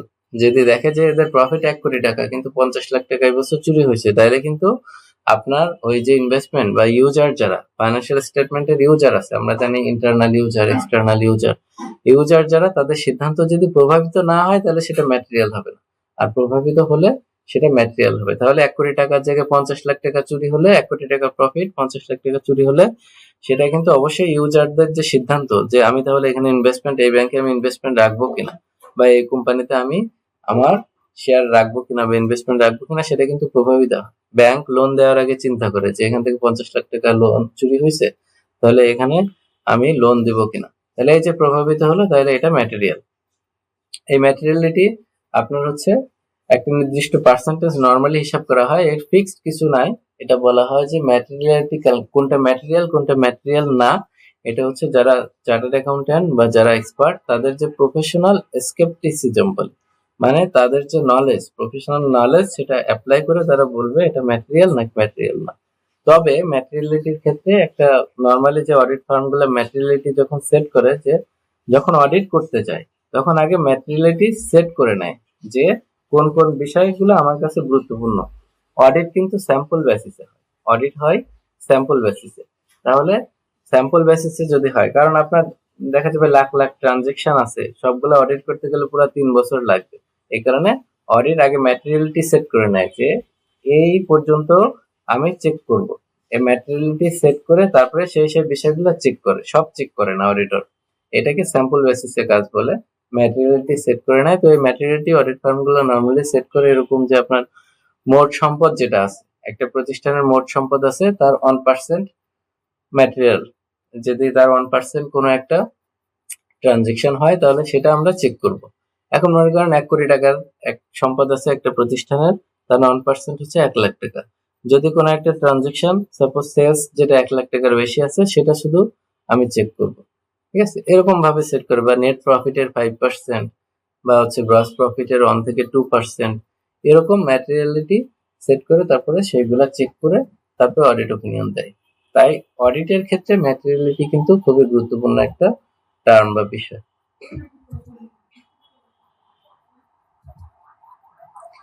প্রফেশনাল স্কেপটিসিজমের কথা আপনাদের বললাম। প্রফেশনাল স্কেপটিসিজম হচ্ছে প্রশ্নাত্মক মনোভাব, মানে যে অডিটর তাকে অবশ্যই সবসময় আপনার সবকিছু বিশ্বাস করলে হবে না, সবকিছুতে সন্দেহ করতে হবে যে না এটা এভাবে কিভাবে হলো, সে মনে হয় এটা ঠিক মতো করে নাই, তার কাছ থেকে এটা জানতে হবে, সন্দেহ করতে হবে, সন্দেহ প্রবণ দৃষ্টি থাকতে হবে। যদি আপনি সবকিছু সরল মনে বিশ্বাস করে নেন তাহলে তো আপনার ম্যানেজমেন্ট ইজিলি ফ্রড করতে পারবে বা ম্যানেজমেন্ট ভুল তথ্য দিলে আপনি ধরতে পারবেন না। ক্রিটিক্যালি অ্যানালাইসিস করতে হবে, এটাকে প্রফেশনাল স্কেপটিসিজম বলে। এই যে এভিডেন্স সমালোচনামূলকভাবে মূল্যায়ন করার মানসিকতা। ট্রু অ্যান্ড ফেয়ার ভিউ, এটা গুরুত্বপূর্ণ অডিটের ক্ষেত্রে, যেহেতু অডিটের ওপিনিয়নে সরাসরি ট্রু অ্যান্ড ফেয়ার ভিউ এর কথা উল্লেখ করতে হয় যে financial statements presented true and fair view, present true and fair view. তাহলে ট্রু অ্যান্ড ফেয়ার ভিউ এটা হচ্ছে ম্যাটেরিয়ালি মিসস্টেটেড কিনা। যদি ম্যাটেরিয়ালি মিসস্টেটেড থাকে, মিসস্টেটেড মানে ভুলভাবে উপস্থাপন যদি থাকে, তাহলে ম্যাটেরিয়াল মিসস্টেটমেন্ট থাকতে হবে, শুধু মিসস্টেটমেন্ট থাকলে হবে না। ওই যে বললাম যে আপনার যদি 1 কোটি টাকা সেলস থাকে, তাহলে ওইখান থেকে যদি 200 টাকার সেলস আপনার হচ্ছে ভুলভাবে উপস্থাপন থাকে, বা যেটা 200 টাকার সেলস হয়নি বা 500 টাকার সেলস হয়নি, সেটা আপনার ওর মধ্যে চলে আসছে, তাহলে ওটা কি ম্যাটেরিয়ালি মিসস্টেটেড হয়েছে? না, ওটা ম্যাটেরিয়ালি মিসস্টেটেড হয় না। কিন্তু যদি 1 কোটি টাকার জায়গায় আপনার 40 লাখ টাকা ফেক সেলস থাকে, বা যেটা সেলস হয়নি কিন্তু সেলস এর মধ্যে 40 লাখ টাকা আপনি বাড়ায় দেখাইছেন, তাহলে কিন্তু ওটা ম্যাটেরিয়ালি মিসস্টেটেড হবে। তাহলে ম্যাটেরিয়ালি মিসস্টেটেড যদি না হয় তাহলে অডিট ওপিনিয়নে পরিবর্তন আসবে না। ঠিক আছে, অডিট ওপিনিয়ন ম্যাটেরিয়াল মিসস্টেটমেন্টের উপরে হবে। যদি ম্যাটেরিয়ালি মিসস্টেটমেন্ট থাকে তাহলে বলতে হবে এটা ট্রু অ্যান্ড ফেয়ার ভিউ হয় না। আর যদি ম্যাটেরিয়াল মিসস্টেটমেন্ট ফাইন্যান্সিয়াল স্টেটমেন্টসে না থাকে তাহলে বলতে হবে ট্রু অ্যান্ড ফেয়ার ভিউ আছে।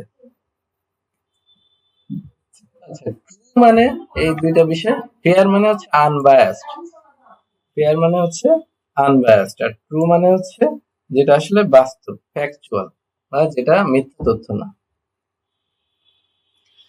আচ্ছা, অডিট ওপিনিয়নের ক্ষেত্রে আমরা আগে হচ্ছে কোয়ালিফাইড এবং আনকোয়ালিফাইড ওপিনিয়ন ছিল, আমরা সব অ্যাকাউন্টিং এর আমরা পড়েছি, আমাদের অডিটের একটা দুইটা সাবজেক্ট বিবিএ এমবিএ তে ছিল, যে বিশ্ববিদ্যালয় বা যে ইনস্টিটিউশনে পড়ি না কেন, এটা কিন্তু একটা ছিল।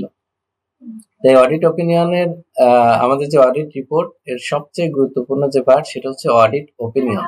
এই ওপিনিয়ন নেওয়ার জন্যই কিন্তু শেয়ার হোল্ডার অডিটরদের নিয়োগ দেয়, যে এই ফাইন্যান্সিয়াল স্টেটমেন্ট আসলে কেমন আপনি বলেন, ওপিনিয়ন দেন। তো এটা হচ্ছে ওপিনিয়ন মেইনলি দুই ভাগে ভাগ করা যায়। এক হচ্ছে আনমডিফাইড ওপিনিয়ন, যেটাকে আনকোয়ালিফাইড ছিল আগে, আনকোয়ালিফাইড কে এখন নাম দিছে আনমডিফাইড, ঠিক আছে। আর কোয়ালিফাইডটার নাম দিছে মডিফাইড ওপিনিয়ন। আনমডিফাইড বা আনকোয়ালিফাইড এটা হচ্ছে ক্লিন ওপিনিয়ন, এটা হচ্ছে ভালো মতামত বা ফাইন্যান্সিয়াল স্টেটমেন্ট সম্পর্কে এটা হচ্ছে ভালো কথা বলে বলে financial statements true and fair view দিছে। আর কোয়ালিফাইড ওপিনিয়ন যেটা, এটা হচ্ছে খারাপ। মডিফাইড ওপিনিয়নটা খারাপ, এটা হচ্ছে ম্যাটেরিয়াল মিস স্টেটমেন্ট থাকে বা লিমিটেশন থাকে, তখন হচ্ছে কোয়ালিফাইড বা মডিফাইড ওপিনিয়ন দেওয়া হয়। এই মডিফাইড ওপিনিয়নকে আবার তিন ভাগে ভাগ করা যায়, কোয়ালিফাইড, অ্যাডভার্স আর হচ্ছে ডিসক্লেইমার। অডিট এক্সপেকটেশন গ্যাপ কি? এক্সপেকটেশন গ্যাপ হচ্ছে সিম্পলি যদি বলি, আপনার অডিটরদের কি দায়িত্ব এবং অডিটরদের যারা নিয়োগ দেয় বা অডিট রিপোর্ট যারা ব্যবহার করে তাদের যা এক্সপেকটেশন বা তারা আশা করে যে তারা মনে করে যে অডিটরদের এই দায়িত্ব, কিন্তু অডিটরদের দায়িত্ব আসলে সেটা না। এই যে এরা এক্সপেক্ট করে যে অডিটর এটা করে দিবে, কিন্তু অডিটর আসলে ওটা করা তার দায়িত্ব না। এই যে এক্সপেকটেশন গ্যাপ, ইউজার যারা অডিটরদের কাছে তাদের যে এক্সপেকটেশন থাকে, এটা হচ্ছে এক্সপেকটেশন গ্যাপ। একটা এক্সাম্পল যদি বলি, যে আপনাদের এখানে বলা আছে দেখেন, যেমন অডিটর স্টেক হোল্ডার যারা বা ইউজার যারা, শেয়ার হোল্ডার যারা, তারা মনে করে অডিটর সব ফ্রড ডিটেক্ট করবে, যত ফ্রড হয় প্রতিষ্ঠানে সব ডিটেক্ট করবে, কিন্তু ফ্রড ডিটেক্ট করার দায়িত্ব আসলে ম্যানেজারদের, ঠিক আছে। তারপর হচ্ছে অডিটররা ফিউচার প্রেডিক্ট করবে যে ভবিষ্যতে এই কোম্পানির কি অবস্থা হবে, কিন্তু ফিউচার প্রেডিক্ট করা তো অডিটরদের দায়িত্ব না। অডিটররা বিগত বছরের ফাইন্যান্সিয়াল স্টেটমেন্ট নিয়ে কাজ করবে, যে ফাইন্যান্সিয়াল স্টেটমেন্টটা তৈরি করছে এটা আসলে ওপিনিয়ন দেবে যে ট্রু অ্যান্ড ফেয়ার ভিউ বা হচ্ছে ফাইন্যান্সিয়াল স্টেটমেন্টস অ্যাকর্ডিংলি তৈরি করা হয়েছে কিনা। তাহলে এরা কিভাবে ফিউচার প্রেডিক্ট করবে? তাহলে ফিউচার প্রেডিক্ট করাও কিন্তু অডিটরদের দায়িত্ব না। কিন্তু যদি ইউজাররা মনে করে ফিউচার প্রেডিক্ট করবে, সব ফ্রড ডিটেক্ট করবে, এটা হচ্ছে এক্সপেকটেশন গ্যাপ। তাদের এক্সপেকটেশন যেটা হচ্ছে, এটা আসলে অডিটরদের দায়িত্ব না। আমাদের প্রশ্ন যেহেতু এমসিকিউ আসবে, আমরা এত যতটুকু পড়েছি এর মধ্যে থেকে এমসিকিউ প্র্যাকটিস করে আসি। দেখি যে which of the following is the subject matter. Subject matter মানে কি? যেটার উপরে অডিট করা হয়। তাহলে ফাইন্যান্সিয়াল স্টেটমেন্টটাই হচ্ছে আমাদের subject matter. Which of the following are the relevant criteria for preparation. Relevant criteria মানে হচ্ছে আমাদের লস রেগুলেশন যেটা অনুযায়ী ফাইন্যান্সিয়াল স্টেটমেন্ট তৈরি হয়, অডিট হয়, সেটা। তাইলে হচ্ছে রিলেভেন্ট ক্রাইটেরিয়া যেটা অনুযায়ী ফাইন্যান্সিয়াল স্টেটমেন্ট তৈরি হয়, সেটা হচ্ছে রিলেভেন্ট ক্রাইটেরিয়া বা যেটা অনুযায়ী আমাদের সাবজেক্ট ম্যাটার তৈরি হয়। তাহলে আমাদের অ্যান্সার হচ্ছে ডি। প্রফেশনাল স্কেপটিসিজম মানে কি? যে প্রফেশনাল স্কেপ মানে সবকিছু খুঁটায় খুঁটায় দেখা যে আসলে ঠিক আছে কিনা, কোশ্চেনিং মাইন্ড থাকে। Critical assessment of audit evidence, যে আমাদের একটা অডিট এভিডেন্স দিল, একটা ভাউচার দিল বিক্রির, সেটা আসলে ক্রিটিক্যালি অ্যাসেস করা, এটা ঠিক আছে কিনা, তারিখগুলো দেখা, যে হাতের লেখাগুলো দেখা, এটা ফেক বানানো কিনা। এটা হচ্ছে প্রফেশনাল স্কেপটিসিজম, সবসময় কোশ্চেনিং মাইন্ড থাকে। অ্যানালিটিক্যাল প্রসিডিউরস এর মধ্যে কি কি আছে এটা আমরা পরবর্তীতে দেখব। এখানে হচ্ছে অ্যান্সারটা দেখে আসি। অ্যানালিটিক্যাল প্রসিডিউরের মধ্যে all of the above, ratio analysis থাকতে পারে, comparison of budget with actual থাকতে পারে। আমাদের অডিট প্রসিডিউর যখন করব তখন আমাদের অ্যানালিটিক্যাল প্রসিডিউর করব। তারপর হচ্ছে which one is management not responsible for. Management কোনটার জন্য রেসপন্সিবল না? সেফগার্ডিং দ্য কোম্পানির অ্যাসেট। কোম্পানির অ্যাসেট কারা সেফগার্ড করবে? অবশ্যই management. Keeping proper accounting records, এটাও ম্যানেজমেন্টের দায়িত্ব। প্রিপেয়ারিং ফাইন্যান্সিয়াল স্টেটমেন্ট, অবশ্যই ফাইন্যান্সিয়াল স্টেটমেন্ট প্রিপারেশন করা অবশ্যই কিন্তু ম্যানেজমেন্টের দায়িত্ব, এটা কিন্তু অডিটরের দায়িত্ব না। তারপরে অডিটিং ফাইন্যান্সিয়াল স্টেটমেন্টস, অডিট করা আবার ম্যানেজমেন্টের দায়িত্ব না, এটা হচ্ছে ইন্ডিপেন্ডেন্ট অডিটর বা অডিটরের দায়িত্ব। তাহলে অ্যান্সার হচ্ছে D. Which two of the following are auditors not necessarily required to. নিচের which two of the following are auditors not necessarily required to, তাহলে নিচের কোন দুইটা অডিটরদের, এটা হচ্ছে ডি অ্যান্সার হবে না, ডি আছে। Which two of the following, নিচের কোন দুইটা হচ্ছে অডিটরদের করার দরকার নাই। Assess risk of fraud causing material misstatement in the financial statement. Financial স্টেটমেন্টে যে রিস্ক আছে ফ্রড হওয়ার, সেটা নির্ধারণ করা, হ্যাঁ এটা অবশ্যই দায়িত্ব। তাহলে এটা আনসার না, এটা হচ্ছে অডিটররা করবে। কোনটা? অডিটরদের দায়িত্ব না। Discuss risk of fraud causing financial statements, এটা হচ্ছে ম্যানেজমেন্টের অডিটরদের দায়িত্ব। Detect instances where fraud has caused material, এটা হচ্ছে অ্যান্সার এবং এটা হচ্ছে answer. Detect instances or fraud has caused material misstatement, তার মানে হচ্ছে ইনস্ট্যান্সটা ডিটেক্ট করা যেখানে ফ্রড হচ্ছে, ম্যাটেরিয়াল মিসস্টেটমেন্ট হয়েছে, এটা দায়িত্ব না আসলে। Report material statement cause by fraud to police, পুলিশের কাছে হচ্ছে আপনার যে ফ্রড সেটা রিপোর্ট করা, পুলিশের কাছে দেওয়া অডিটরদের দায়িত্ব না। অডিটরদের নিয়োগ দিচ্ছে শেয়ার হোল্ডার, তাদের কাছে রিপোর্ট দিলেই এনাফ। আপনি একটা ফ্রড পাইলেন, এক জায়গা থেকে টাকা চুরি হয়েছে, এটা দৌড়ায় দেওয়া পুলিশের কাছে কিন্তু আপনি অডিটর হিসেবে বলতে পারবেন না। বাইরে বলতে পারবেন, ম্যানেজমেন্টের বাইরে বা হচ্ছে আপনার যারা আপনাদের নিয়োগ দিচ্ছে শেয়ার হোল্ডার বা ওনার, এদের বাইরে বলতে পারবেন তিনটা ক্ষেত্রে। সেটা হচ্ছে আপনার পরবর্তীতে আমাদের আলোচনা আছে, সেটা যখন আলোচনা আছে তখন ক্লিয়ার করলে বেটার হবে। অডিটিং এর মূল অবজেক্টিভ কি? তাহলে মূল অবজেক্টিভ হচ্ছে এরর এন্ড ফ্রড। মূল অবজেক্টিভ আসলে হচ্ছে অপিনিয়ন দেওয়া, ইন্ডিপেন্ডেন্ট অপিনিয়ন দেওয়া, যেটার মাধ্যমে অডিটের এখানে অডিট প্রসিডিউরের কথা বলা যায় যে এরর এবং ফ্রড ডিটেক্ট এবং প্রিভেন্ট করা হচ্ছে অডিটরের। যদি আপনি অডিটিং না করতেন তাহলে এরর এবং ফ্রড ডিটেক্ট বা প্রিভেন্ট করা যেত না। বাকিগুলা এটা দেখেন রিলেভেন্ট আছে, যে অডিটিং এর মূল উদ্দেশ্য ফাইন্যান্সিয়াল স্টেটমেন্টস প্রিপেয়ার করা এটা না। ট্যাক্স লায়াবিলিটি ক্যালকুলেট করা অডিটিং এর মূল উদ্দেশ্য না। কোম্পানি অপারেশন ম্যানেজ করা ম্যানেজমেন্টের দায়িত্ব, এটা অডিটিং এর কাজ। নিম্নের কোনটি অডিটিং এর ক্যারেক্টারিস্টিক্স? এটা হচ্ছে সিস্টেমেটিক এবং ইন্ডিপেন্ডেন্ট এক্সামিনেশন। সব কোম্পানির জন্য কম্পালসরি এটা ক্যারেক্টারিস্টিক্স না, শুধুমাত্র কস্টিং অ্যাকাউন্টিং এর উপর ফোকাস করা অডিটিং এর কাজ না। ইন্টারনাল স্টাফ দ্বারা কন্ডাক্ট করা অডিটিং এর ক্যারেক্টারিস্টিক্স। অডিটিং কোন বিষয়ে অ্যাসুরেন্স দেয়? সেটা হচ্ছে ফাইন্যান্সিয়াল স্টেটমেন্টস এর অ্যাকুরেসি এবং রিলায়েবিলিটি। আচ্ছা, এখন চলে আসি নেক্সট টপিকে, অডিট প্রসিডিউরস। অডিট প্রসিডিউরসটা হচ্ছে অডিটররা যে অডিট করে, এই অডিটের যে কাজগুলা করে, এই কাজগুলাকে কয়েক ভাগে ভাগ করে। এটা হচ্ছে অডিটের ভিতরে ঢুকে অডিটের কাজ করা, যে অডিটররা কিভাবে কাজটা করে। ঠিক আছে, এখানে হচ্ছে প্রথমে প্ল্যানিং করে। প্ল্যানিং এর মধ্যে কি করে, যে ক্লায়েন্ট যে ধরনের বিজনেস করে এনভায়রনমেন্ট বোঝা এবং তাদের বিজনেস বোঝা। যদি আপনি একটা অর্গানাইজেশনের এনভায়রনমেন্ট না বুঝেন, তারা কি নিয়ে ব্যবসা করে সেটাও না বুঝেন, ঠিক আছে, তাদের বোর্ড অফ ডিরেক্টরে কারা আছে, তাদের নামে কোনো রিপোর্ট আছে কিনা, তারা আগে কোনো ফ্রড রিপোর্ট আছে কিনা, তারা ভালো কিনা এথিক্যালি, এটা আপনাকে বুঝতে হবে।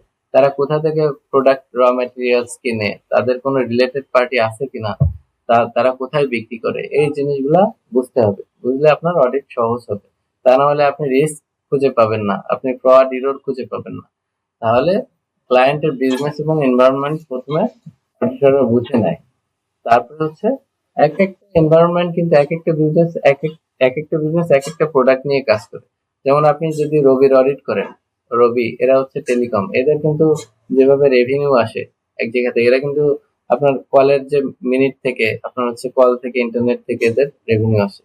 আবার অন্যদিকে যদি বলেন আপনি এসিআই বা হচ্ছে যদি আপনি বিএসআর স্টিল বলেন, তারা কিন্তু রড প্রোডাকশন করে, তাদের কিন্তু র মেটেরিয়ালস কেনা লাগে এবং তাদের প্রসেসটা আলাদা। তো এনভায়রনমেন্ট বা বিজনেসের যে প্রসেস, এটা কিন্তু অডিটরদের ভালো মতো বুঝতে হবে। অডিটের স্কোপ কি, কোন কোন জায়গায় কাজ করতে পারবে, নেচারটা কি, কেমন হবে অডিটটা, এবং অবজেক্টিভ ঠিক করে নেয়। অডিট প্রোগ্রামটা তৈরি করে। অডিট প্রোগ্রামটা কি সেটা ডিটেইলস পরবর্তীতে আছে। প্রোগ্রামটা এক কথায় যদি বলি তাহলে আপনার এটাকে ওয়ার্কিং পেপারও বলে। আমি কি কি কাজ করতেছি, কি কি কাজ করতে হবে, এটার একটা রিটেন ইন্টারনাল রিপোর্ট অডিটরদের কাছে থাকে, যে প্রোগ্রাম তৈরি করে, এটার পরে এটা করব, এটার পরে এটা করব, এই জিনিসগুলো চেক করব, এগুলা করা হয়েছে। এটা হচ্ছে অডিট প্রোগ্রাম। আর অডিট প্রোগ্রামের যে বিষয়টা আমরা পরবর্তীতে আরো বিস্তারিত করব। এই যে ম্যাটেরিয়ালিটি লেভেল নির্ধারণ করে, এটা আমি আগেই বলেছি যে অডিটররা ম্যাটেরিয়াল ইফেক্ট নিয়ে কাজ করে।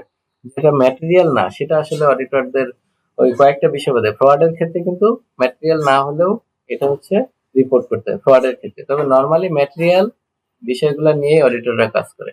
ম্যাটেরিয়াল লেভেল তাহলে নির্ধারণ করে ওই যে টোটাল অ্যাসেটের 1% অথবা নেট প্রফিটের 5% যে ট্রানজেকশন গুলো আছে সেগুলো নিয়েই কাজ করতে হবে, বা সেগুলা চেক করে স্যাম্পল বেসিসে, সেগুলা চেক করে, তাহলে ম্যাটেরিয়ালিটি লেভেলটা নির্ধারণ করে। তারপরে কি করে, মেইনলি যে প্রসিডিউরের মধ্যে এই যে তিনটা হচ্ছে মেইন প্রসিডিউর। ঠিক আছে, অডিটের মেইন প্রসিডিউর হচ্ছে এই তিনটা। প্রথমটা হচ্ছে কন্ট্রোল টেস্ট করে। একটা অর্গানাইজেশনের এই সবকিছু প্ল্যানিং সেট করে তখন হচ্ছে আস্তে আস্তে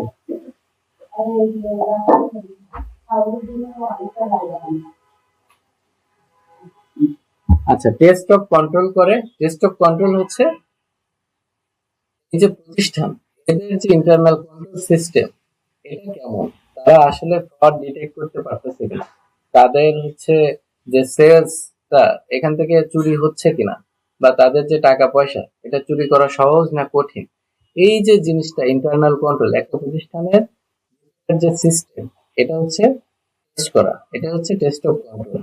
তারা তাদের যদি কন্ট্রোলটা ভালো থাকে তাহলে আমাদের অডিটের কাজ কিন্তু অনেকটাই কমে যায়। আমরা কন্ট্রোল যদি চেক করে পাই স্ট্রং কন্ট্রোল আছে, তাহলে কিন্তু সহজে ফ্রড হবে না, সহজে ইরর হবে না, আমাদের ম্যাটেরিয়াল মিসস্টেটমেন্ট হওয়ার সম্ভাবনা কমে যাবে। যেমন একটা প্রতিষ্ঠান আপনার যে বিক্রয়গুলো করে সেগুলা খাতা কলমে হাতে লিখে রাখে, তাহলে এদের ইন্টারনাল কন্ট্রোলের সাথে আরেকটা প্রতিষ্ঠান যেটা হচ্ছে সফটওয়্যার, যে সফটওয়্যার মডিফাই করা যায় না বা চেঞ্জ করা যায় না, একবার সেলস দিলে, এবং যেখানে হচ্ছে আপনার অনলাইনে এন্ট্রি দিতে হয়, সেটা কিন্তু ইন্টারনাল কন্ট্রোল সিস্টেম আরো বেটার হবে। আমাদের যে হাতে লিখে কিন্তু কাটাকাটি করে আবার হচ্ছে আপনার অথবা ভিতরে একটা চেঞ্জ করে দেওয়া যায়, ঠিক আছে। এই কারণে সফটওয়্যার ব্যবহার করে যাদের হচ্ছে আপনার হচ্ছে সেলসটা রেকর্ড করতেছে তাদের ইন্টারনাল কন্ট্রোল সিস্টেম কিন্তু বেটার হবে। তাহলে ইন্টারনাল কন্ট্রোল সিস্টেম আমাদের টেস্ট করতে হবে। টেস্ট অফ কন্ট্রোল কাদের কাদের কন্ট্রোল টেস্ট, এটা হচ্ছে যে অর্গানাইজেশন আমরা অডিট করতে গেছি তাদের কন্ট্রোল মেকানিজমটা কি সেটা আমরা টেস্ট করে দেখতে পারি। ওয়াক থ্রু টেস্ট হচ্ছে একটা হচ্ছে লিস্ট থাকে, ওয়াক থ্রু টেস্টের যে শুরু থেকে শেষ পর্যন্ত এই ধাপগুলা ফলো করে আমি একটা টেস্ট করব। মনে করেন যে একটা প্রতিষ্ঠানের একটা বিষয় আমি টেস্ট করব, সেটার কয়েকটা স্টেপ থাকে, যে সেই স্টেপগুলা ফলো করে সেটা ওয়াক থ্রু টেস্ট করা হয়। কন্ট্রোল রিস্ক অ্যাসেস করা, যে কন্ট্রোল রিস্ক আছে কিনা, ঠিক আছে, টেস্ট অফ কন্ট্রোলের মধ্যে সেটাও টেস্ট করা হয়। রিলায়েন্স করা যায় কিনা সেটা দেখা। দেখেন আমি টেস্ট অফ কন্ট্রোল কেন করতেছি, আমি হচ্ছে অডিট করব, যে আমাদের যে ফাইন্যান্সিয়াল স্টেটমেন্টে যে তথ্য আছে সেটা অডিট করব। এখন ফাইন্যান্সিয়াল স্টেটমেন্টে আমার হচ্ছে সাপোজ হচ্ছে আমাদের অ্যাসেট দেওয়া আছে 1 কোটি টাকা, সেলস দেওয়া আছে 2 কোটি টাকা। এখন এই যে 2 কোটি টাকা 1 কোটি টাকা কিভাবে জেনারেট হয়েছে, এটা কি সফটওয়্যারের মাধ্যমে জেনারেট হয়েছে নাকি ওই যে খাতায় লেখা ছিল এখান থেকে যোগ যোগ করে করে আমাদের এখানে দিছে? এই জিনিসটা যদি আপনি টেস্ট করে দেখেন যে আর না টেস্টটা কন্ট্রোলটা স্ট্রং ছিল এবং এটা ভুল হওয়ার সম্ভাবনা কম, তাহলে কিন্তু আপনার ওইটার প্রতি রিলায়েন্স বেড়ে যাবে, বা আপনি বুঝবেন যে এটা ভুল হওয়ার সম্ভাবনা কম। এই কারণে টেস্ট অফ কন্ট্রোল করা দরকার। তারপরে টেস্ট অফ কন্ট্রোলের পরে আমরা সাবস্ট্যান্টিভ প্রসিডিউর করি। টেস্ট অফ কন্ট্রোল আপনার যত স্ট্রং হোক ইন্টারনাল কন্ট্রোল সিস্টেম, ওইটার উপর ফুল ডিপেন্ড করে যে আপনার না সবকিছু ঠিক আছে আর টেস্ট আর অডিট করা লাগবে না, কোনো কিছু চেক করা লাগবে না, এটার কোনো সুযোগ নাই। আপনার সাবস্ট্যান্টিভ প্রসিডিউর পারফর্ম করতে হবে, যেটার মধ্যে কি আছে অ্যানালিটিক্যাল প্রসিডিউর এবং test of details. Substantive procedure মধ্যে এই দুইটা অ্যানালিটিক্যাল প্রসিডিউর এবং টেস্ট অফ ডিটেইলস এই দুইটা বিষয় আছে। এই দুটো বিষয় হচ্ছে আপনাদের ওই যে অ্যাকাউন্টস ব্যালেন্স ধরে ধরে চেক করা বা হচ্ছে বিভিন্ন রেশিও ক্যালকুলেশন করা। এখানে দেখেন আমরা হচ্ছে অ্যানালিটিক্যাল প্রসিডিউরের মধ্যে এবং টেস্ট অফ ডিটেইলস এর মধ্যে কি আছে, direct checking of accounts and balance, এটা হচ্ছে সরাসরি চেক করা হয় যে ঠিক আছে কিনা। টেস্ট অফ ডিটেইলস মানে হচ্ছে ভাউচার গুলা চেক করা, আমরা যে পেমেন্ট গুলা করছি, আমাদের যে রিসিপ্ট গুলা আছে এগুলোর ভাউচার গুলা চেক করা, এগুলোর অথেন্টিসিটি ঠিক আছে কিনা, লেজার গুলা চেক করা, সাপোর্টিং যে ডকুমেন্টস গুলা আছে এগুলা চেক করা। অ্যানালিটিক্যাল প্রসিডিউর ব্যবহার যেমন হচ্ছে রেশিও অ্যানালাইসিস করা। রেশিও অ্যানালাইসিস কেমন, যেমন হচ্ছে গত 5 বছর যাবত আমার যে বিক্রি 10% করে বাড়ে, এই বছর আমাদের বিক্রি 80% বেড়ে গেছে, তাহলে এটা কেন হলো, ঠিক আছে। এই যে এটাকে ট্রেন্ড অ্যানালাইসিসও বলে। আমাদের কস্ট অফ গুডস সোল্ড, আমাদের sales revenue cost of goods sold এর পার্সেন্টেজ আমাদের রেভিনিউর 90% থাকে, বা হচ্ছে আমাদের গ্রস প্রফিট, ধরলাম গ্রস প্রফিট 10% থাকে সবসময়। আমাদের হচ্ছে গত বছর 10% ছিল গ্রস প্রফিট, তার আগের বছর 10% ছিল, কিন্তু এবার আমাদের গ্রস প্রফিট দেখা যাবে 30% হয়ে গেছে। তাহলে এটা কেন হলো, এখানে হয়তো কোনো অ্যানিমালি আছে, কোনো ভুল হয়েছে। এই যে এইগুলা চেক করা। কনফার্মেশন ফ্রম থার্ড পার্টিস, যেমন যারা হচ্ছে ঋণদাতা বা হচ্ছে যারা পাওনাদার বা ব্যাংক, এদের কাছে সরাসরি কনফার্ম হওয়া যে এই এই যে আপনি যে বলেছেন, এই যে প্রতিষ্ঠান এদের ফাইন্যান্সিয়াল স্টেটমেন্টে দেখাইছে আপনার কাছে 20 লাখ টাকা পাবে, আসলে কি আপনার কাছে 20 লাখ টাকা পাবে কি, এটা কনফার্ম হওয়া। তাহলে আমরা কিন্তু অডিটের মূল যে জায়গা সেটা ঢুকে গেছি। মানে অডিট করা শুরু করে দিয়েছে। আপনারা নিজেরা নিজেদেরকে অডিটর ভাবেন যে আপনারা অডিট করতে গেছেন একটা অডিট ফার্মের পক্ষ থেকে যেকোনো একটা প্রতিষ্ঠানে। এখন আপনারা কি কাজ করতেছেন সেটা প্রথমে টেস্ট করলেন যে এদের আসলে কন্ট্রোলটা কেমন, ঠিক আছে? কন্ট্রোলটা কেমন সেটা টেস্ট করলেন যে এর মধ্যে দিয়ে কোনো ভুল হওয়ার সম্ভাবনা কেমন বা কন্ট্রোলটা কেমন। তারপরে কি করলেন যে না, কন্ট্রোল ভালো আছে খারাপ আছে, যদি খারাপ থাকে তাহলে সাবস্ট্যান্টিভ প্রসিডিউর বেশি করে করতে হবে, অনেক বেশি চেক করতে হবে, সবকিছুর ভাউচার সাপোর্টিং ডকুমেন্টস চেক করতে হবে, রেশিও অ্যানালাইসিস করে দেখতে হবে যে ঠিক আছে কিনা, ট্রেন্ড অ্যানালাইসিস করতে হবে, গত বছরের সাথে এই বছর কেমন, তার আগের বছরের সাথে এই বছর কেমন, এটা হচ্ছে ট্রেন্ড অ্যানালাইসিস। তারপরে বিভিন্ন পার্টির সাথে যে এগুলো আছে, ট্রানজেকশন গুলো আছে, সেগুলো তাদেরকে চিঠি দিয়ে বা তাদের সাথে ওভার ফোনে কনফার্ম হতে হবে। ব্যাংকের স্টেটমেন্ট দেখে যে ব্যাংকে যে বলেছে ব্যাংক ব্যালেন্স আছে এত টাকা, ব্যাংকের স্টেটমেন্ট কালেক্ট করে সেটার সাথে মেলাতে হবে। এগুলো হচ্ছে সাবস্ট্যান্টিভ প্রসিডিউর।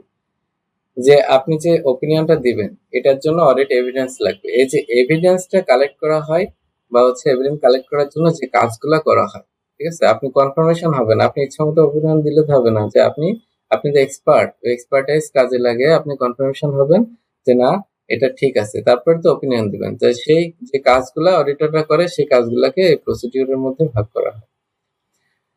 তারপরে লাস্টে কমপ্লিশন করা হয়, শেষ করা হয়, কি করা হয়, ওভারঅল রিভিউ দেওয়া হয়। আমি যে অডিটের কাজগুলো করেছি এগুলা আবার ওভারঅল রিভিউ দেওয়া হয়। তারপরে কন্টিনজেন্ট লায়াবিলিটিস আছে কিনা চেক করা হয়, সাবসিকুয়েন্ট ইভেন্ট টেস্ট করা হয়। সাবসিকুয়েন্ট ইভেন্ট কোনগুলা আমরা জানি নর্মালি 1 বছরের জন্য 30শে জুন পর্যন্ত, 1 জুলাই থেকে 30শে জুন পর্যন্ত একটা প্রতিষ্ঠানের, বা 1 জানুয়ারি থেকে 31শে ডিসেম্বর পর্যন্ত যে 1 বছরের জন্য ফাইন্যান্সিয়াল স্টেটমেন্ট তৈরি করা হয়। কিন্তু এই 1 বছরের পরেও কিছু সাবসিকুয়েন্ট ইভেন্ট থাকে, ঠিক আছে? এই ইভেন্ট গুলা টেস্ট করতে হয় যে আসলে ঠিক আছে কিনা। যেমন হচ্ছে আপনার আপনি দেখালেন অ্যাকাউন্ট রিসিভেবল 20 লাখ টাকা আছে, 10 জনের কাছে 20 লাখ টাকা আপনি পাবেন। সেটা আসলে পরবর্তীতে দেখা যাবে অ্যাকাউন্টিং ইয়ার শেষ হলো 30শে জুন, অডিট করতে হয় আপনার 3 মাস বা 6 মাসের মধ্যে অডিট করতে হয়। তাহলে এই যে 6 মাসের মধ্যে আপনি অডিট করবেন, এই বাকি 3 মাসের মধ্যে আপনি ওই 20 লাখ টাকা থেকে কোনো টাকা পয়সা পাইছেন কিনা, বা পেলে কাদের কাছ থেকে পাইছেন কাদের কাছ থেকে পাননি, এই বিষয়গুলো হচ্ছে সাবসিকুয়েন্ট ইভেন্ট গুলা ঠিক করতে হয়। আপনার এই 30শে জুন শেষ, 31শে জুলাই, 1 জুলাই আপনার হচ্ছে আগুনে পুড়ে গেছে কিনা আপনার ইনভেন্টরি মজুদ পণ্য, এগুলো ঠিক আছে কিনা, এগুলো চেক করা হচ্ছে সাবসিকুয়েন্ট ইভেন্ট টেস্ট করা। তার মানে যে অ্যাকাউন্টিং ইয়ার এটার বাইরে পরবর্তীতে যদি কোনো ইভেন্ট থাকে সেগুলো টেস্ট করা। ম্যানেজমেন্ট রিপ্রেজেন্টেশন লেটার, এটা একটা গুরুত্বপূর্ণ বিষয়। সেটা হচ্ছে ম্যানেজমেন্ট তাদের দায়িত্ব লিখে অডিটরদের কাছে একটা লেটার দিয়েছে। ম্যানেজমেন্টের দায়িত্ব কি? ম্যানেজমেন্টের দায়িত্ব হচ্ছে অ্যাকাউন্টস প্রস্তুত করা, ফ্রড অ্যান্ড এরর খুঁজে বের করা, ইন্টারনাল কন্ট্রোল সিস্টেম স্ট্রং করা, এসব ম্যানেজমেন্টের দায়িত্ব। তো ম্যানেজমেন্টের টাকা দেয় শেয়ার হোল্ডাররা বা ওনাররা কাজ করার জন্য, তাদের টাকা ম্যানেজ করার জন্য। তাদের দায়িত্বগুলা এটা অডিটররা কালেক্ট করে ম্যানেজমেন্ট রিপ্রেজেন্টেশনের লেটারের মাধ্যমে, যেন বলতে না পারে যে এটা আমি করিনি, ঠিক আছে? ম্যানেজমেন্ট রিপ্রেজেন্টেশন লেটারে তারা যে ফাইন্যান্সিয়াল স্টেটমেন্ট সঠিকভাবে প্রস্তুত করছে সেটাও স্বীকার করে স্বীকারোক্তি দেয় যে আমরা ফাইন্যান্সিয়াল স্টেটমেন্টস আমরা সঠিকভাবে প্রস্তুত করেছি। তারপরে লাস্টে হচ্ছে অডিট ওপিনিয়ন তৈরি করে বা অডিট রিপোর্টের মাধ্যমে অডিট ওপিনিয়ন দেয়, কোয়ালিফাইড অথবা আনকোয়ালিফাইড অ্যাডভার্স ডিসক্লেইমার ওপিনিয়ন গুলো দেয়। এখানে একটা চার্ট দেওয়া আছে আপনাদের। এখানে আমাদের যে 3টা main audit procedure, test of controls এবং সাবস্ট্যান্টিভ প্রসিডিউর মধ্যে টেস্ট অফ ডিটেইলস এবং অ্যানালিটিক্যাল প্রসিডিউর। এটা টেস্ট অফ কন্ট্রোল কখন আমরা করি, ঠিক আছে?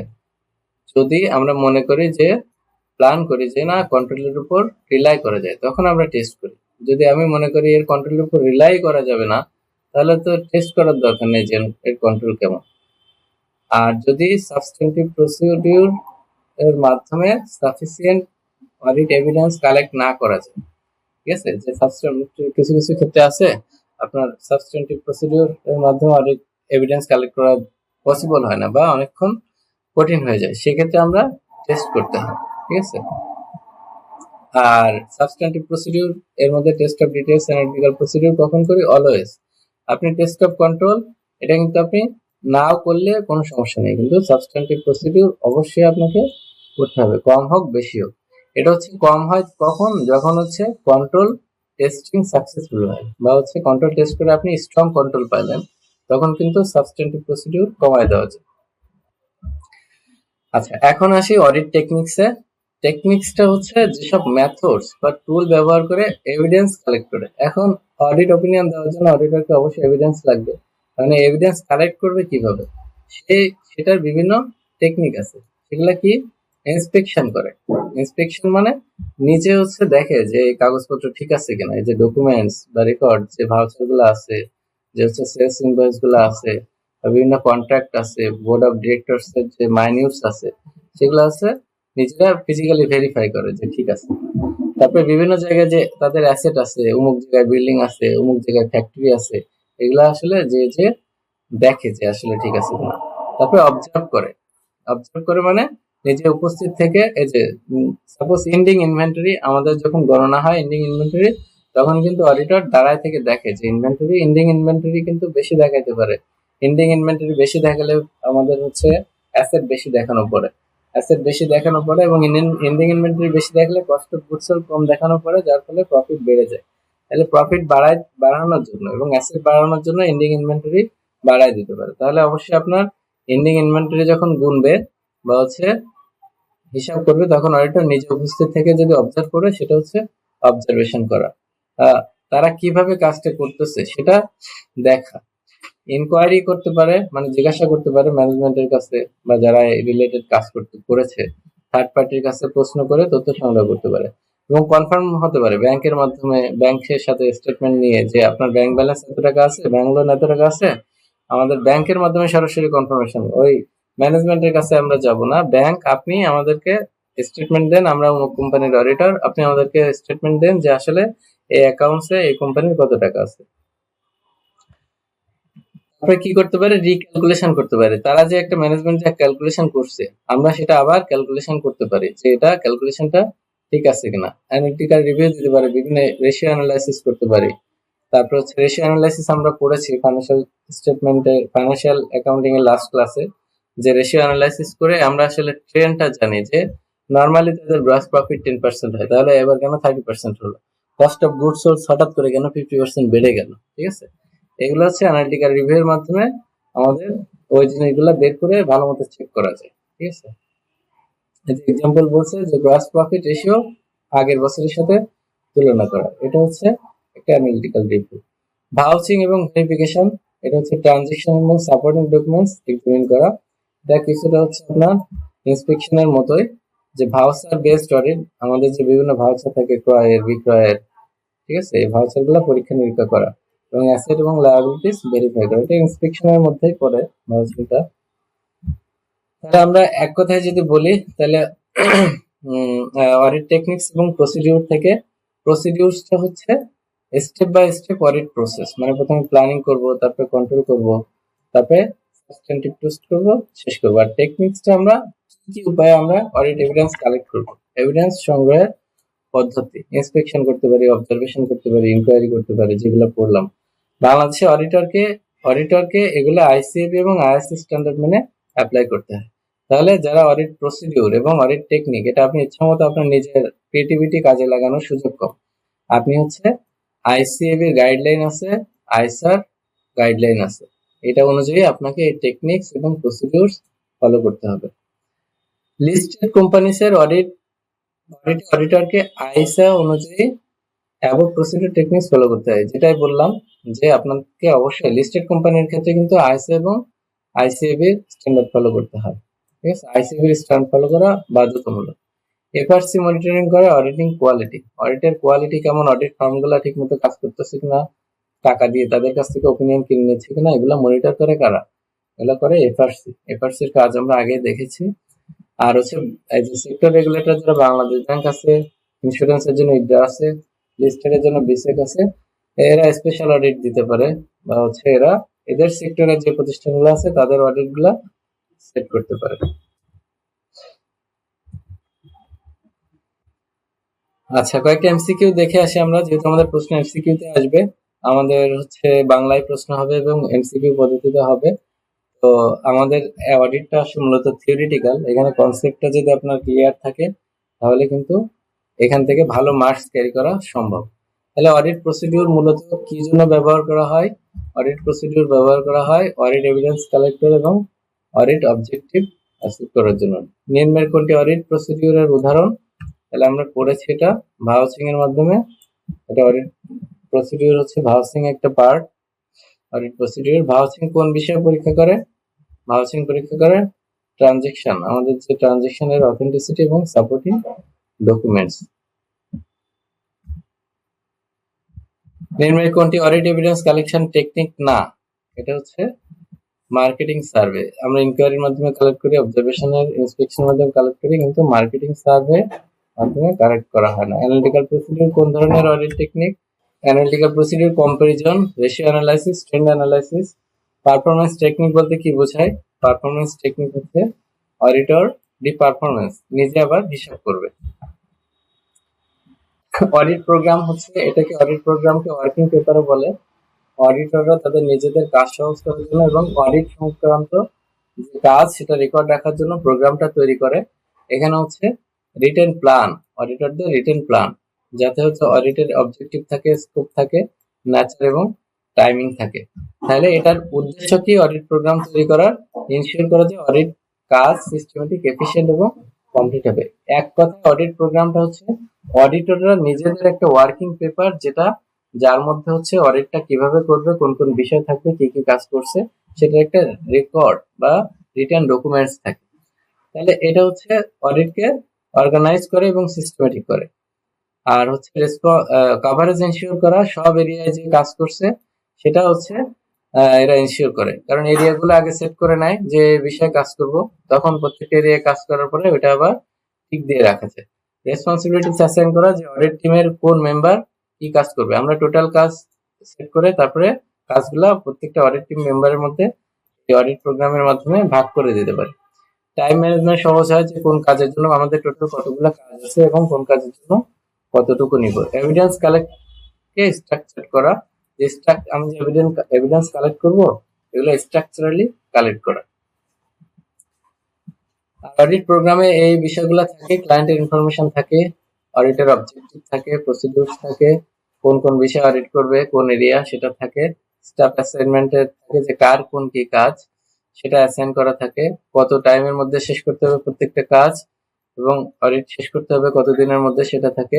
এক্সপেক্টেড অডিট এভিডেন্স থাকে, যে কি কি অডিট এভিডেন্স আমি কালেক্ট করে তারপর ওপিনিয়ন দিব সেটা থাকে।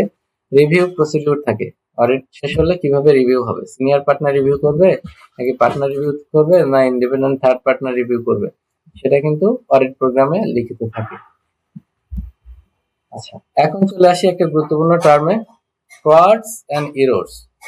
ফ্রডস বলতে আমরা ইন্টেনশনাল মিস স্টেটমেন্ট, ইচ্ছা করে সে জানে যে এটা অন্যায় কাজ, তারপরেও সেটা করে, সেটা হচ্ছে ফ্রড। এবং এরর হচ্ছে আনইনটেনশনাল মিস স্টেটমেন্ট, সেটা চায়নি ভুল করতে কিন্তু ভুল হয়ে গেছে যে কোনো কারণে।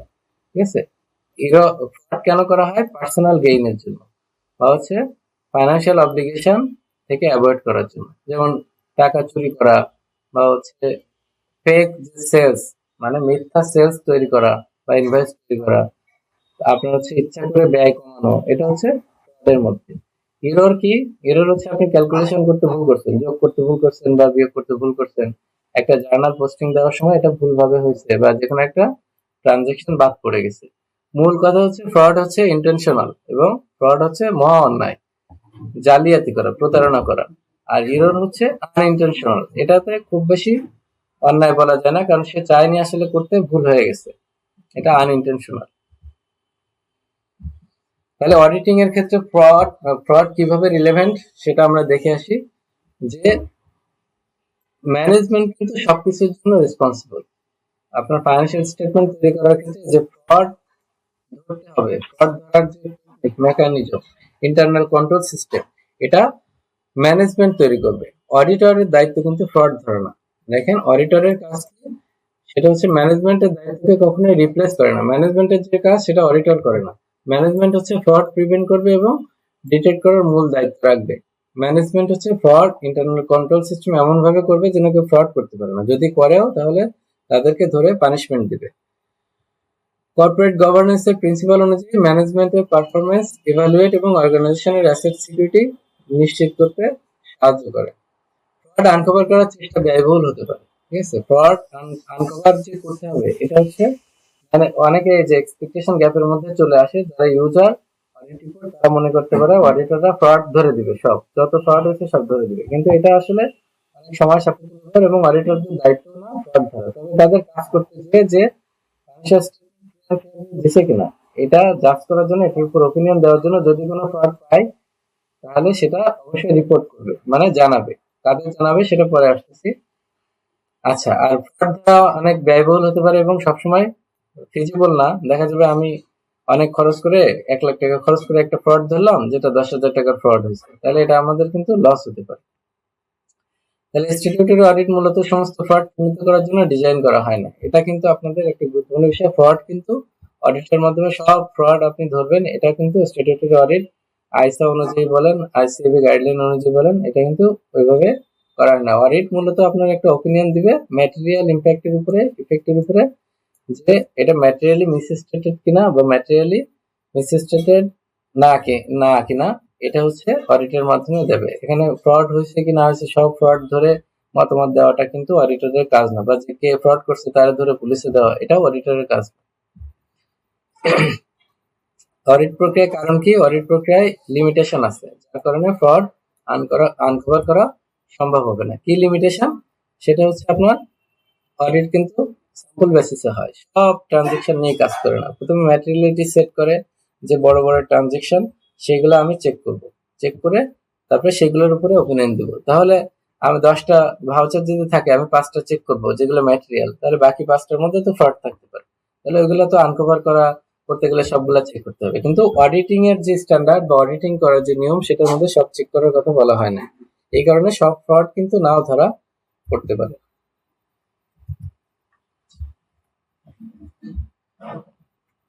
এখন অডিটর এবং ম্যানেজমেন্টের রেসপন্সিবিলিটি কি, ফ্রড এটা আমি অলরেডি বলে দিছি, আপনাদের মুখে মুখে বলি। এখানে যা বলা আছে সেটা হচ্ছে ম্যানেজমেন্টের দায়িত্ব যত ফ্রড যেন না হয় সেই সিস্টেম ডেভেলপ করা, এবং যদি কোনো ফ্রড হয় তাদেরকে ধরে পানিশমেন্ট দেওয়া।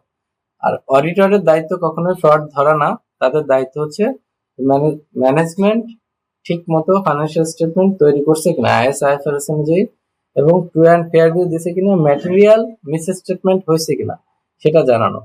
এগুলো করার জন্য, এই ওপিনিয়ন দেওয়ার জন্য যদি কোনো ফ্রড বা এরর পায় সেটা হচ্ছে রেসপেক্টিভ যে অথরিটি আছে তাদেরকে জানানো। সেটা ম্যানেজমেন্টকে জানাইতে পারে, বোর্ড অফ ডিরেক্টরসদের জানাইতে পারে, অথবা সেটা বাইরে লিগালি যদি পারমিটেড হয় তাহলে পুলিশকেও জানাইতে পারে।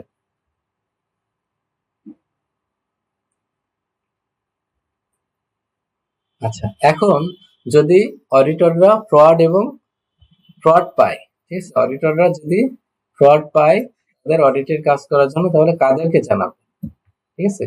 যদি ফ্রড ডিসকভার হয় যে না এখানে ফ্রড হয়েছে, অথবা তারা যে ফ্রড সাসপেক্ট করে যেখানে ফ্রড হতে পারে, তাহলে তারা ম্যানেজমেন্টকে জানাবে। কিন্তু যদি এই যে দোষ চার্জ উইথ গভর্নেন্স, একটা প্রতিষ্ঠানের দোষ চার্জ উইথ গভর্নেন্স হয় যে প্রতিষ্ঠানের ওটা টপ ম্যানেজমেন্ট, যেমন কোম্পানির ক্ষেত্রে বোর্ড অফ ডিরেক্টরস কে বলা হয় চার্জ উইথ গভর্নেন্স। কোনো একটা ট্রাস্টের ক্ষেত্রে ট্রাস্টি বোর্ডকে বলা হয় দোজ চার্জ উইথ গভর্নেন্স। মানে যারা ওই প্রতিষ্ঠানটা পরিচালনার জন্য সবচেয়ে বেশি হচ্ছে মানে দায়িত্ব যাদের, যেমন বোর্ড অফ দ্য ডিরেক্টরস এর সবচেয়ে বেশি রেসপন্সিবল। একটা কোম্পানিতে যত কিছু হোক বোর্ড অফ দ্য ডিরেক্টরদের কিন্তু ধরবে কারা, যারা মালিক তারা। এখন দোষ চার্জ উইথ গভর্নেন্স কে কখন জানাবে, যখন হচ্ছে unless all those charged with governance are involved in managing the entity। যদি সব মানে দোষ চার্জ উইথ গভর্নেন্স ম্যানেজমেন্টের মধ্যে না থাকে, মনে করেন যে বোর্ড অফ দ্য ডিরেক্টর সবাই যদি ম্যানেজমেন্টের মধ্যে না থাকে, 10 জন বোর্ড অফ দ্য ডিরেক্টরস আছে, তাহলে 10 জন দোষ চার্জ উইথ গভর্নেন্স। এই 10 জনের মধ্যে 5 জন ম্যানেজার হিসেবে কাজ করে, ম্যানেজমেন্টে কাজ করে, আর 5 জন কিন্তু কাজ করে না। তাহলে বাকি 5 জনকে অবশ্যই আপনার ম্যানেজমেন্টকে আপনি জানাবেন। সাথে সাথে বাকি যে 5 জন বোর্ড অফ দ্য ডিরেক্টরস আছে যাদেরকে দোষ চার্জ গভর্নেন্স বলা হয় তাদেরকেও আপনি জানাবেন। আর থার্ড পার্টিস বা হচ্ছে রেগুলেটরি যেমন আইসিএবি কে আপনি জানাইতে পারেন, বা হচ্ছে আপনি দুদককে জানাইতে পারেন, এনফোর্সমেন্ট অথরিটি। কখন? যখন হচ্ছে আপনি লিগালি পারমিট করেন, ঠিক আছে? আপনি আপনার যখন রেসপন্সিবিলিটি চলে আসে যে না তাদেরকে জানাতে হবে। কেমন? যদি মানি লন্ডারিং হয়, বাংলাদেশ থেকে যদি কোনো একটা কোম্পানি, এক্সপোর্টার কোম্পানি, তারা হচ্ছে ওভার ইনভয়েসিং এর মাধ্যমে বা আন্ডার ইনভয়েসিং এর মাধ্যমে যদি দেশ থেকে টাকা বিদেশে পাচার করে মানি লন্ডারিং হয়, তাহলে আপনি বাংলাদেশ ব্যাংকে জানাইতে পারেন, দুদককে জানাইতে পারেন, ঠিক আছে? আচ্ছা, তাহলে আমরা মোটা দাগে এখানে ফ্রড যদি আপনি পান বা ফ্রড সাসপেক্ট করেন তাহলে ম্যানেজমেন্টকে জানাতে হবে, দোষ চার্জ গভর্নেন্সকে জানাতে হবে যদি এরা ম্যানেজমেন্টের মধ্যে না থাকে, এবং থার্ড পার্টি বা রেগুলেটর বা এনফোর্সমেন্ট অথরিটিকে জানাতে পারেন যখন আপনি এটা responsible. If fraud and error causes the financial statement do not give a true and fair view and there is a fundamental uncertainty, it should be included in the auditor's report in the usual way, thereby notifying the shareholder. এখন আপনার fraud এবং error আপনি পেয়েছেন, সেটা তাহলে কি audit ওপিনিয়নে আসবে কিনা? আমরা আমরা উপরে দেখলাম যে কাদেরকে আপনি জানাবেন, মৌখিক হোক লিখিত হোক, এদেরকে আপনি জানাবেন যে এখানে ফ্রড হচ্ছে বা ফ্রড হতে পারে। কিন্তু আপনার আপনার কাজটা হচ্ছে অপিনিয়ন দেওয়া অডিট রিপোর্টের মাধ্যমে। এখন অডিট রিপোর্টে ওপিনিয়ন আপনি কখন দিবেন ফ্রড রিলেটেড? যখন এই ফ্রডের পরে ম্যাটেরিয়াল মিস স্টেটমেন্ট হবে। যদি ম্যাটেরিয়ালি মিস স্টেটমেন্ট না হয় তাহলে আমরা কিন্তু অডিট ওপিনিয়নে নিয়ে আসবো না বা অডিট রিপোর্টে এটা দিব না। বাংলাদেশে কি কি টাইপের ফ্রড হয় দেখেন, miss appropriation of assets and fraudulent financial reporting, mainly এই দুইটার মধ্যে সবচেয়ে বেশি হয় হচ্ছে fraudulent financial reporting। এটা হচ্ছে 80% হচ্ছে fraudulent financial reporting এর মাধ্যমে। আমরা আর্নিংস ম্যানেজমেন্টের কথা জানি, ক্রিয়েটিভ অ্যাকাউন্টিং এর কথা জানি, যে অ্যাকাউন্টিং এর এই যে তথ্য বিকৃতি করে আমাদের নেট প্রফিট বাড়ায় দেখানো বা হচ্ছে কমায় দেখানো, আমাদের দায় কমায় দেখানো, এগুলো হচ্ছে fraudulent financial। আমরা যে রিপোর্টটা তৈরি করছি এটা হচ্ছে সঠিক রিপোর্ট না, এটার মাধ্যমে কিন্তু ফ্রড হতে পারে। আর মিস অ্যাপ্রোপ্রিয়েশন অফ অ্যাসেট, যেমন আমাদের ক্যাশ আছে কম বেশি দেখানো, বা ইনভেন্টরি বা ফিক্সড অ্যাসেট চুরি হতে পারে, ঠিক আছে? রেভিনিউ যদি আমরা বেশি দেখাই সেটা ফাইন্যান্সিয়াল রিপোর্টিং এর মাধ্যমে, ফ্রডুলেন্ট ফাইন্যান্সিয়াল রিপোর্টিং এর মধ্যে পড়বে। যদি আমরা ব্যয় কমায় দেখাই তাহলে এটা একটা ফ্রড এবং এটা ফ্রডুলেন্ট ফাইন্যান্সিয়াল রিপোর্টিং এর মধ্যে পড়বে। আরো কিভাবে হতে পারে? করাপশন হতে পারে। যেমন যদি কেউ হচ্ছে এমপ্লয়ি যদি ইলিগাল গেইন করে, নিজের কারো কাছে যদি হচ্ছে বা কারো কাছে বিক্রি করে কন্ট্রাক্ট করলো যে আমাকে তুমি টাকা দিবা, প্রতিষ্ঠানের বাইরে যে সে কন্ট্রাক্ট করলো, তোমাকে আমি কম দামে পণ্য দিচ্ছি, তুমি আমাকে কিছু টাকা দিবে, এটা হচ্ছে করাপশন বা ব্রাইবেরির মধ্যে পড়ে। ম্যানেজমেন্ট ওভাররাইড করতে পারে, যেমন ইন্টারনাল কন্ট্রোল মানে বাইপাস করে এরা পার্সোনাল বেনিফিট নিতে পারে, যেমন ফ্রডুলেন্ট ডিসক্লোজার বা অমিশন থাকতে পারে। রিলেটেড পার্টি ট্রানজাকশন, যেমন হচ্ছে যদি কোনো কোম্পানির ডিরেক্টর তার ভাইয়ের কাছ থেকে র ম্যাটেরিয়াল বেশি দামে কিনলো, তার ভাইয়ের একটা কোম্পানি আছে র ম্যাটেরিয়ালে, তার কাছ থেকে বেশি দামে কিনলো, এটা হচ্ছে রিলেটেড পার্টি। রিলেটেড পার্টি ট্রানজাকশনের ক্ষেত্রে কিন্তু ফ্রড হয়। ফ্রড এররের ক্ষেত্রে প্রিভেন্টিভ মেজার কি কি? ম্যানেজমেন্ট এবং অডিটর কি কি কাজ করলে ফ্রড এবং এরর কম হয় সেটা হচ্ছে প্রিভেন্টিভ মেজার্স। এক হচ্ছে strong internal control system implement করবে, এটা কি করবে? ম্যানেজমেন্ট করবে। দুই হচ্ছে প্রপার ডকুমেন্টেশন এবং রেকর্ড কিপিং করবে, ম্যানেজমেন্ট যে এবং অডিটর দুজনেই প্রপার ডকুমেন্টেশন এবং রেকর্ড মেনটেন করবে। অডিট প্রোগ্রাম এবং অডিট প্ল্যান পারফেক্টলি করতে হবে, অডিট করতে হবে প্রোগ্রাম অনুযায়ী, আগে প্রোগ্রাম সেট করে নিতে হবে, তারপরে অডিট করতে হবে এবং অডিট প্ল্যানের উপর গুরুত্ব দিতে হবে। সারপ্রাইজ চেক করতে হবে, হঠাৎ করে যে ক্যাশে যে আমার ক্যাশ এত আছে, হঠাৎ করে ক্যাশ গুলা গুনে দেখা যায়, ঠিক আছে? ফিজিক্যাল ভেরিফিকেশন, যে আমার এখানে একটা অ্যাসেট দেওয়া আছে, কাউকে কিছু না বলে সেই অ্যাসেটটা চেক করতে চাওয়া। ম্যানেজমেন্ট সুপারভিশন করতে হবে বা রোটেশন অফ ডিউটি, এক দায়িত্ব, যেমন হচ্ছে আমি যদি কাউকে পেমেন্ট করি তাহলে একজন চেক লিখবে, আরেকজন সেটা অ্যাপ্রুভ করবে, ঠিক আছে? এক দায়িত্ব দুইজনকে দেওয়া, মানে যেখানে একজন ওয়ান স্টপ সার্ভিস করা যাবে না, ওয়ান স্টপ সার্ভিস হচ্ছে কন্ট্রোল থাকবে না, যেমন আর একজনকে দিয়ে সারা জীবন একই কাজ করানো যাবে না, এবং কর্মচারীদের দায়িত্ব নির্দিষ্ট সময় পর পর রোটেট করতে হবে। আর প্রম্পট কারেক্টিভ অ্যাকশন হচ্ছে যদি কোথাও কোনো ফ্রড পাওয়া যায় বা ফ্রড পাওয়া যায় তাহলে পানিশমেন্ট নিশ্চিত করা এবং সেটা যাতে আর না হয় সাথে সাথে অ্যাকশন নেওয়া যাতে ছোট থেকে বড়টা না হতে পারে। টেকনোলজি ইউজ করা এবং কন্ট্রোল সিস্টেম ডেভেলপ করা এবং যারা এমপ্লয়ি আছে তাদেরকে এথিক্যালি অ্যাওয়ার করা, ট্রেনিং দেওয়া, তাহলে হচ্ছে আমাদের ফ্রড এরর কম হবে। ফ্রড এরর থেকে কয়েকটি এমসিকিউ দেখে আসি। অ্যাকাউন্টিং এ এরর বলতে কি বোঝায়? ফ্রডুলেন্ট আনইনটেনশনাল মিস্টেকস, এটা হচ্ছে এরর। ফ্রড কি? ফ্রড হচ্ছে ডেলিবারেট বা ইন্টেনশনাল মিসঅ্যাচিভমেন্ট আর ওমিশন অফ ফাইন্যান্সিয়াল স্টেটমেন্টস। নিম্নের কোনটি প্রিভেন্টিভ মেজার্স ফ্রড কমানোর জন্য? ইন্টারনাল কন্ট্রোল সিস্টেম এনফোর্স করা।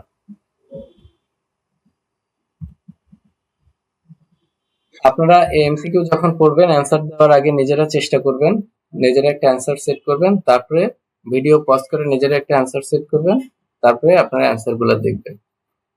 অডিটর সাধারণত ফ্রড এবং এরর ডিটেক্ট করতে কোন টেকনিক ব্যবহার করে?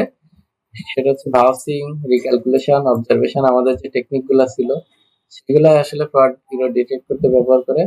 মিসঅ্যাপ্রোপ্রিয়েশন অফ অ্যাসেট কি ধরনের অ্যাক্টিভিটি? এটা একটা ফ্রড। আমরা দেখেছি ফ্রডের টাইপের মধ্যে মিসঅ্যাপ্রোপ্রিয়েশন অফ অ্যাসেট এবং ফ্রডুলেন্ট ফাইন্যান্সিয়াল স্টেটমেন্টস, এই দুটা মেইন ছিল। ফ্রড বা এরর ডিটেক্ট করার পরে অডিটর কি করে? অডিটর রিপোর্ট প্রিপেয়ার করে ম্যানেজমেন্ট বা স্টেকহোল্ডারকে ইনফর্ম করে। আর যদি ম্যাটেরিয়ালি মিসস্টেটেড হয় ফ্রড বা এরর, তাহলে কিন্তু আমাদের অডিট রিপোর্টেও আসবে।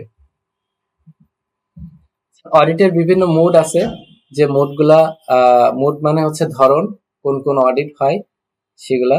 এক হচ্ছে স্ট্যাটিউটরি অডিট, যেটা ফাইন্যান্সিয়াল স্টেটমেন্টের উপরে এবং বাধ্যতামূলক, কোম্পানি আইন দ্বারা এটা বাধ্যতামূলক করা হয়েছে যে এটা অবশ্যই করতে হবে, এটা করা বাধ্যতামূলক। যদি কোম্পানি অডিট না করে বার্ষিক অডিট, তাহলে তাদের পানিশমেন্টের ব্যবস্থা আছে। এটা করতে হবে আইএসএ এবং আইসিএবি অনুযায়ী, এবং company act, bank company act, insurance act এটাকে বাধ্যতামূলক করেছে। ভলান্টারি অডিট, আপনার অডিট বাধ্যতামূলক না, কিন্তু আপনি চাইলে করতে পারেন, ঠিক আছে? আপনার না করলে কোনো সমস্যা নেই। পার্টনারশিপ ফার্মের ক্ষেত্রে ভলান্টারি অডিট করতে দেখা যায়। নিজেদের ইনফরমেশনের ক্রেডিবিলিটি তৈরি করার জন্য, লোন নেওয়ার জন্য অনেক সময় সিএ ফার্ম দ্বারা বাধ্যতামূলক না হলেও অডিট করে।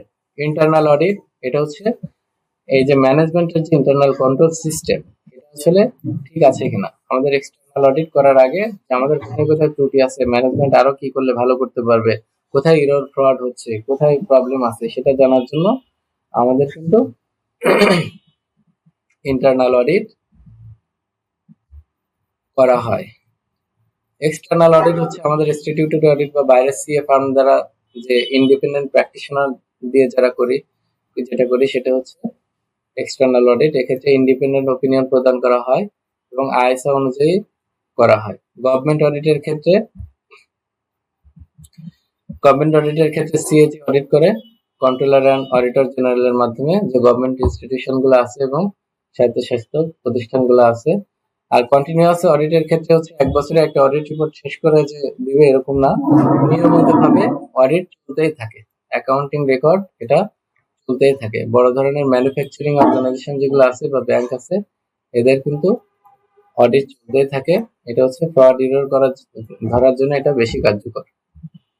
আর কস্ট অডিট, আমরা কস্ট অ্যাকাউন্টিং করেছি। আমাদের উৎপাদনকারী যে প্রতিষ্ঠানগুলা, সেগুলোর আসলে কস্ট যে সিস্টেম সেটা ঠিক আছে কিনা সেটা জানার জন্য, কস্টের রেকর্ড গুলা আমাদের সঠিকভাবে আছে কিনা, বা কস্টের স্টেটমেন্ট যেটা ব্যয় বিবরণী আমরা তৈরি করি সেটা জানার জন্য আমাদের কিন্তু কস্ট অডিট করি।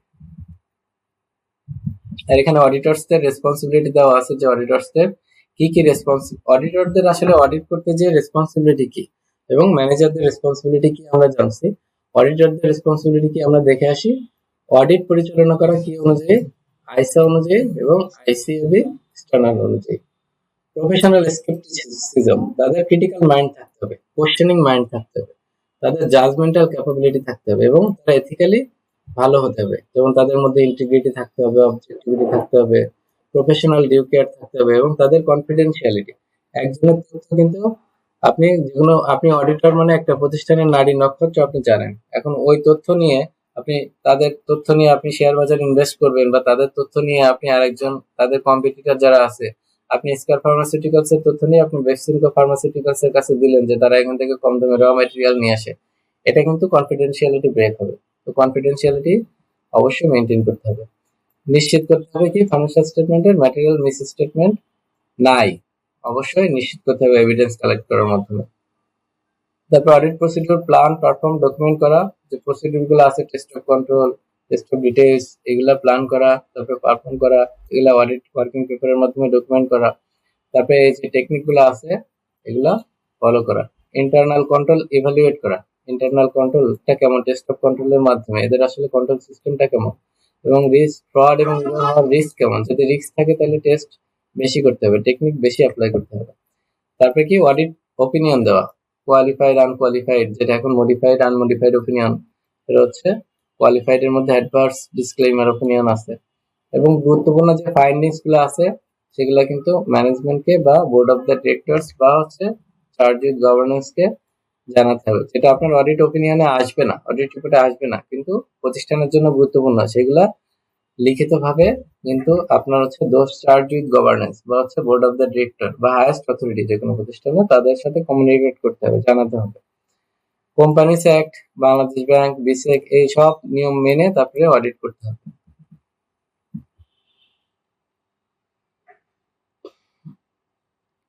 এখানে হচ্ছে আপনার স্ট্যাটিউটরি অডিটের ক্ষেত্রে অর্থাৎ বার্ষিক যে ফাইন্যান্সিয়াল স্টেটমেন্টস অডিটের ক্ষেত্রে কোম্পানি অ্যাক্ট অনুযায়ী যাদের কোম্পানি গঠিত তাদের ক্ষেত্রে এক্সটার্নাল অডিটর যারা আমরা স্ট্যাটিউটরি অডিট বলি তাদের ক্ষেত্রে যে দায়িত্ব সেটা বলা আছে যে ইন্ডিপেন্ডেন্ট অডিট অপিনিয়ন প্রদান করা এবং যে অ্যাকাউন্টস অর্থাৎ ফাইন্যান্সিয়াল স্টেটমেন্টস এটা ট্রুথ এবং ফেয়ারনেস সম্পর্কে মতামত প্রকাশ করা। ঠিক আছে, এটা নিশ্চিত করা যে আপনার যে অ্যাকাউন্টসটা তৈরি হয়েছে, ফাইন্যান্সিয়াল স্টেটমেন্টটা তৈরি হয়েছে, এটা ল, রুলস, রেগুলেশন, এটা 1994 সালে কোম্পানি আইন অনুযায়ী তৈরি করা হয়েছে, সেটাও নিশ্চিত করা। অডিটরস রিপোর্ট যেটা দিবে সেটাতে অডিটরদের ওপিনিয়ন অনুযায়ী ডিরেক্টরস রিপোর্ট এবং স্ট্র্যাটেজিক রিপোর্টের তথ্য অ্যানুয়াল অ্যাকাউন্টস এর সাথে কনসিস্টেন্ট কিনা, এটা হচ্ছে আপনার অডিটরের একটা অডিট রিপোর্ট দেয় ফাইন্যান্সিয়াল স্টেটমেন্ট রিপোর্টে। আর প্রত্যেকটা প্রতিষ্ঠান অ্যানুয়াল রিপোর্ট তৈরি করে এবং অ্যানুয়াল রিপোর্ট পাবলিশ করে। অ্যানুয়াল রিপোর্টের মধ্যে অনেক কিছু থাকে, যেমন একটা কোম্পানির কারা ডিরেক্টর, কারা চেয়ারম্যান, চেয়ারম্যানের বাণী থাকে, ডিরেক্টরসদের হচ্ছে ডিটেইলস থাকে, এদের প্রোডাক্ট সম্পর্কে বিস্তারিত থাকে, অপারেশন সম্পর্কে থাকে, ডিরেক্টরদের রিপোর্ট থাকে। এর একটা পার্ট হচ্ছে অডিটরদের রিপোর্ট। তাহলে অডিটরদের কাজ হচ্ছে অ্যানুয়াল রিপোর্টে দিবে ডিরেক্টরস রিপোর্ট তার সাথে যে তথ্য সেটা মিল আছে কিনা, বা অন্য যে রিপোর্ট দিবে তার সাথে অডিটের রিপোর্ট মিল আছে কিনা, এটা নিশ্চিত করা। তারপর হচ্ছে অডিট প্ল্যান হয়েছে কিনা সেটা নিশ্চিত হওয়া। আপনি যে ওপিনিয়ন দিচ্ছেন অ্যাপ্রোপ্রিয়েট অডিট এভিডেন্স আপনি কালেক্ট করছেন কিনা সেটা জানা, এবং এভিডেন্স যে কালেক্ট করছেন সেগুলো রিভিউ হয়েছে কিনা পার্টনারের মাধ্যমে বা ইন্ডিপেন্ডেন্ট এথিক্যাল পার্টনারের মাধ্যমে রিভিউ হয়েছে কিনা, আপনি যে কনক্লুশন ড্র করছেন যে ট্রু অ্যান্ড ফেয়ার দিচ্ছেন অথবা ডিসক্লেমার রিপোর্ট দিচ্ছেন সেগুলা ভ্যালিড হয়েছে কিনা সেগুলা রিভিউ করা বা চেক করা। আইন এবং এথিক্যাল স্ট্যান্ডার্ডস অনুযায়ী অডিটরকে ক্লায়েন্ট থেকে ইন্ডিপেন্ডেন্স বজায় রাখতে হবে, ইন্ডিপেন্ডেন্স বজায় রাখতে হবে স্ট্যাটিউটরির ক্ষেত্রে, মানে রিলেটেড থাকলে হবে না যে আমার ভাইয়ের কোম্পানি আমি এখানে যে ইচ্ছা মতো অডিট রিপোর্ট দিয়ে দিলাম। এখানে কিছু 3 স্টার দিয়ে আমরা আজকে যেগুলো পড়েছি তার মধ্যে ইম্পর্টেন্ট টপিক গুলো দিয়েছি। দেখেন আপনাদের কনসেপ্টটা ভালো করে বুঝলে আপনারা যে কোনো প্রশ্ন আনসার করতে পারবেন। কনসেপ্টটা আপনারা ভালো করে বুঝবেন যে অডিটিং এর কনসেপ্টটা কি, ট্রু অ্যান্ড ফেয়ার ভিউ এই টার্মস দুইটা, ম্যাটেরিয়ালিটি খুবই গুরুত্বপূর্ণ, ম্যানেজমেন্টের রেসপন্সিবিলিটি কি আর অডিটরদের রেসপন্সিবিলিটি কি এটা ভালো করে বুঝবেন। Difference between error and fraud খুবই গুরুত্বপূর্ণ। রেসপন্সিবিলিটি অফ ম্যানেজমেন্ট আর অডিটরস রিগার্ডিং ফ্রড, এই ম্যানেজমেন্টের ফ্রড আপনার প্রিভেন্ট করার ক্ষেত্রে বা ফ্রড ডিটেক্ট করার ক্ষেত্রে ম্যানেজমেন্টের রেসপন্সিবিলিটি কি, অডিটরসদের রেসপন্সিবিলিটি কি সেটা ভালো করে বুঝবেন। আমাদের যে প্রসিডিউর আছে বিশেষ করে এই তিনটা ভালো করে আপনারা আয়ত্ত করবেন। আর মোডস অফ অডিট আছে, আমাদের বিভিন্ন টাইপের যে ধরনের অডিট আছে এগুলো সম্পর্কে বেসিক ধারণা রাখবেন। আরো কিছু ইম্পর্টেন্ট লাইন এখানে আপনাদের দিয়ে দিয়েছি, আপনারা এগুলো পড়ে নেবেন। আমাদের আজকের যে পড়ালেখা এর মধ্যে থেকে সবচেয়ে গুরুত্বপূর্ণ লাইনগুলো এখানে দিয়ে দিয়েছি, এগুলো আপনারা অবশ্যই মিস দিবেন না, এগুলো টুটুস্থ রাখবেন। আজকের ক্লাস এ পর্যন্ত শেষ করছি। অডিটের আমাদের আর একটা ক্লাস বাকি আছে, নেক্সট ক্লাসে আমরা অডিট শেষ করে তারপর আমরা ট্যাক্সেশনে যাব। সে পর্যন্ত সবাই ভালো থাকেন। যদি কারো কোনো প্রশ্ন থাকে, কোনো কিছু না বুঝতে পারেন বা আপনাদের কোনো কিছু জানার থাকে তাহলে অবশ্যই ভিডিওর নিচে কমেন্ট করবেন, আপনাদের কমেন্টগুলো আমি পড়ি কমেন্টগুলো পড়ে সে অনুযায়ী স্টেপ নিব বা রিপ্লাই দিব। সে পর্যন্ত সবাই ভালো থাকেন। আল্লাহ হাফেজ।